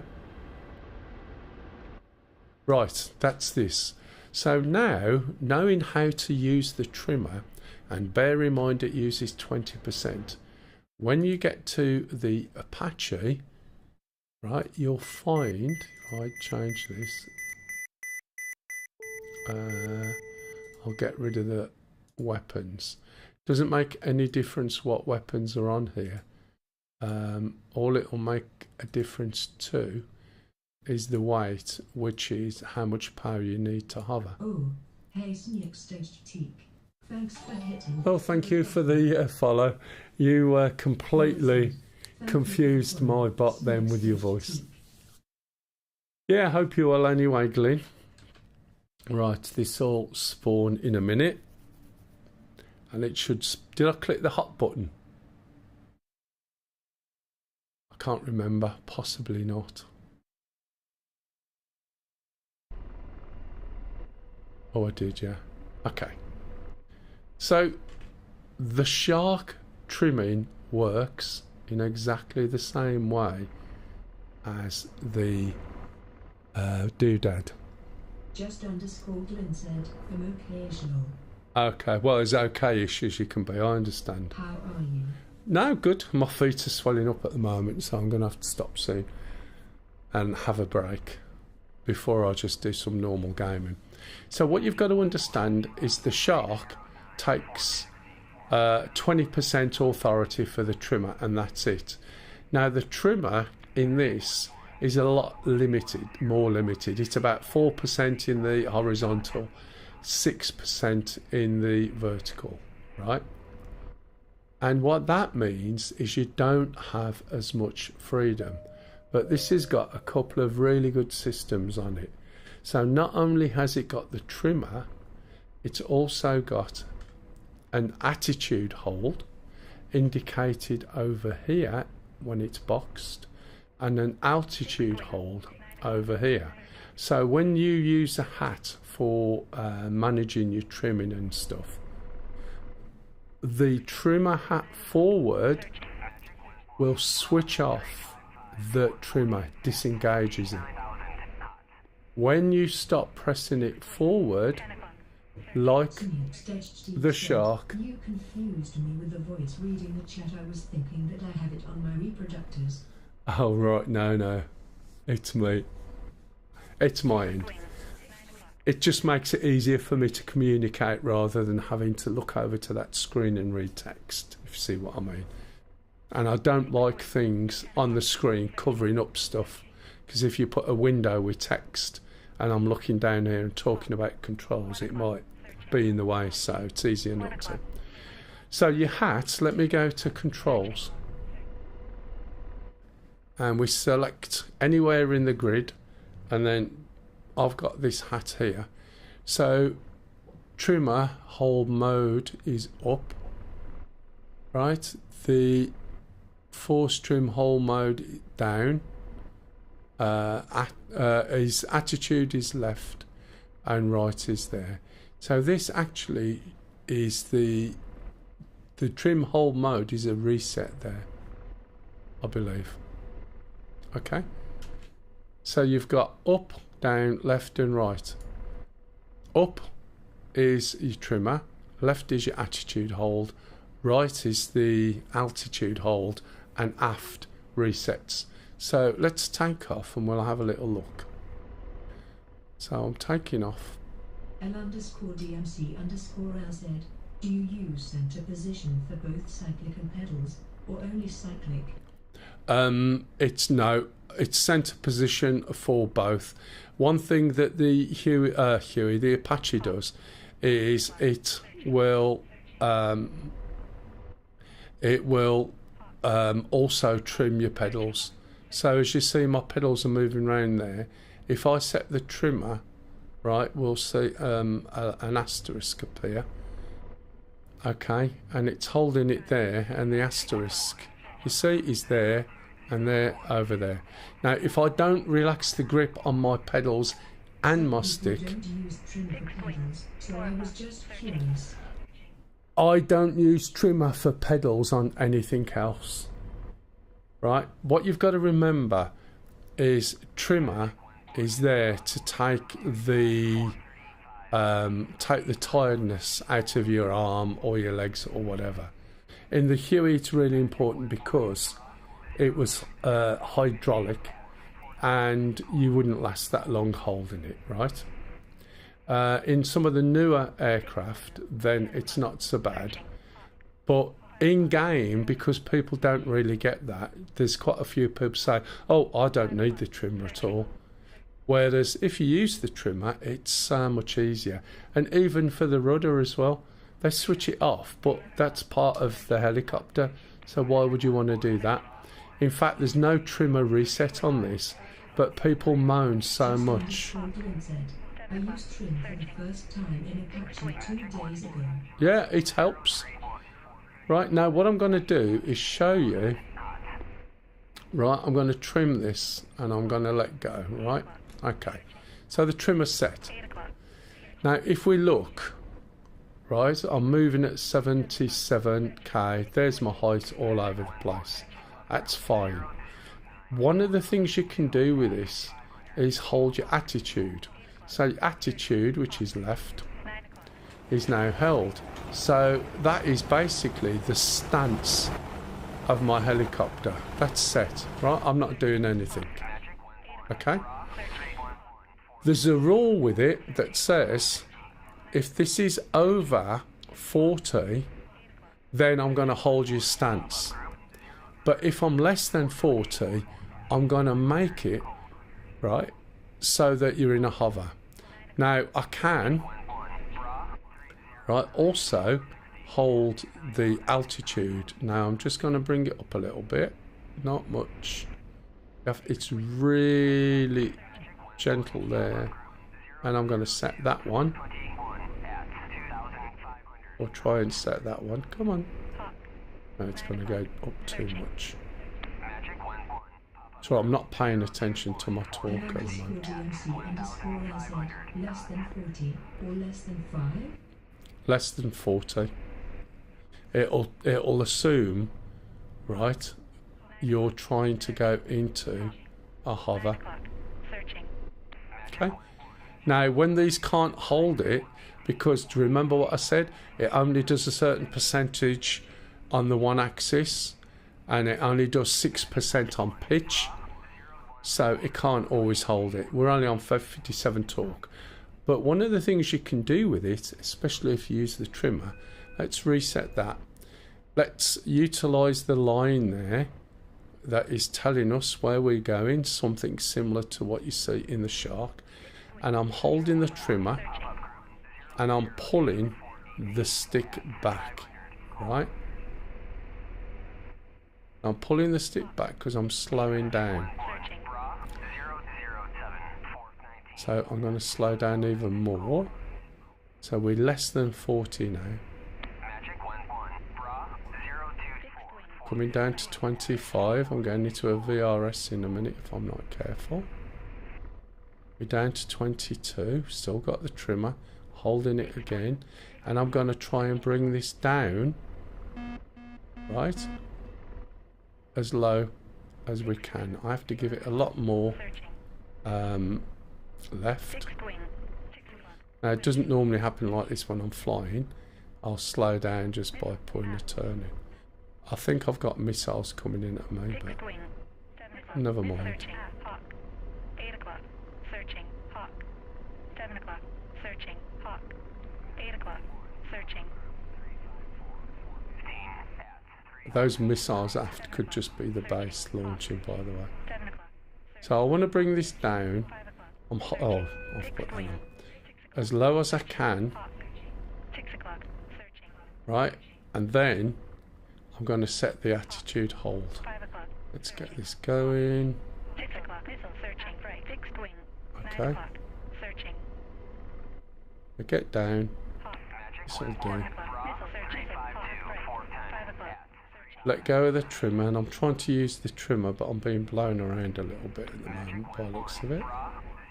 I'm going to hit the left hand side there and put in attitude hold, and because I'm less than 40, it's going to assume I want to get into a hover.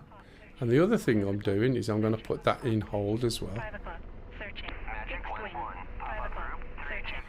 Got a little bit of drift, but as hovers go, right, then once you understand the trimmer, the shark will do this till the cows come home, right? If you look, one of the things I was doing with the trimmer, can you see the angle of the blades there?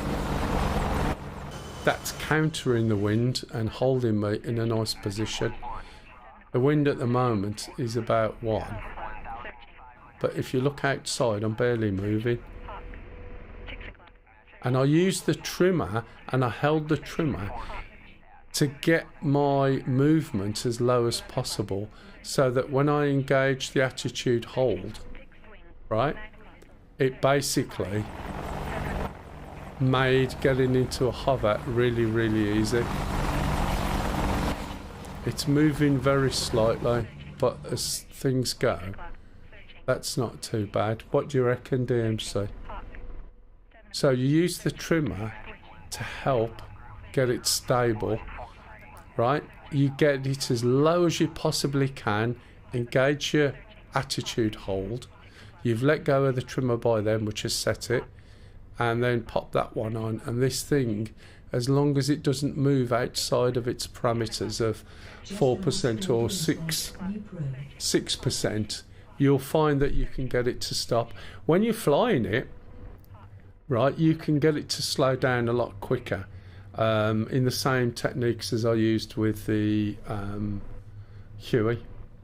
You know, you can bank it a little bit, pull it back, and really slow it down quick, so you can just drop down behind some trees, especially if you got the FCR on, and then just pop up and down. But you can see you can hover this thing as much as you can hover a shark without necessarily having the same technology in there. But the blades are tilted, and they're tilted in the direction of the wind. Yeah, that's all it is. It's patience and practice and doing. Yeah, and it's still all the same tiny little movements as it was in the Huey. It's sometimes it's you're seeing other people do it and you want to do it, but you don't realise that people have been doing it for a long, long time, and it takes time to get the muscle memory, and it takes time to get it to behave how you want. Exactly. Well, this is why I always say to people, you come from jets, you do the Huey. Oh yeah, the A10C is so laid back and chilled mostly, isn't it? And you've got such a long loiter time in the A10C that you can just fly forever. There's never a panic about going, you know what, I need to get back because I'm running out of fuel. I've landed so many times in the A10 with 0, and it doesn't just drop out the air. Do you know what I mean? Like other things do. But you get the gist. That's all I was aiming for today with this. I'm going to have to stop because my feet are really aching. I've got them up at the moment. I'm a type 2 diabetic, by the way, as well. So when I stream for too long, they do hurt. Right, anyone got any questions on the little bits I've shown you? You can see it's moving slightly. It's going back about 1. I could trim that out, but for the sake of the purpose of what I was showing, it will just work. Right, anyone got any questions? Right, I'm going to jump off and pass you on to somebody else today. So thank you for watching. Hopefully there are things in there that people have learned. Tomorrow we'll be streaming in Star Citizen. You're welcome. We'll be in Star Citizen, and T-Lady will be flying with us, and we'll be flying around in the mole doing some multi-crew mining, because you can make quite a bit of money mining, to be fair, especially with a current event on. Who have we got? Have you played it before, or are you just going to jump into it? Salty Leon, I'll pass you over to him. I think I'm just checking the language. No, can't pass you.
Oh yeah, sorry guys, I forgot I was muted from when I was coughing.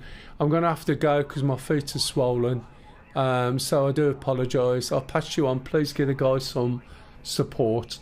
He's only got a couple of viewers, he's flying the F-18 and he's making an effort, so it's always good to help people. Cheers all, thanks and goodbye. And also thank you for those who have watched on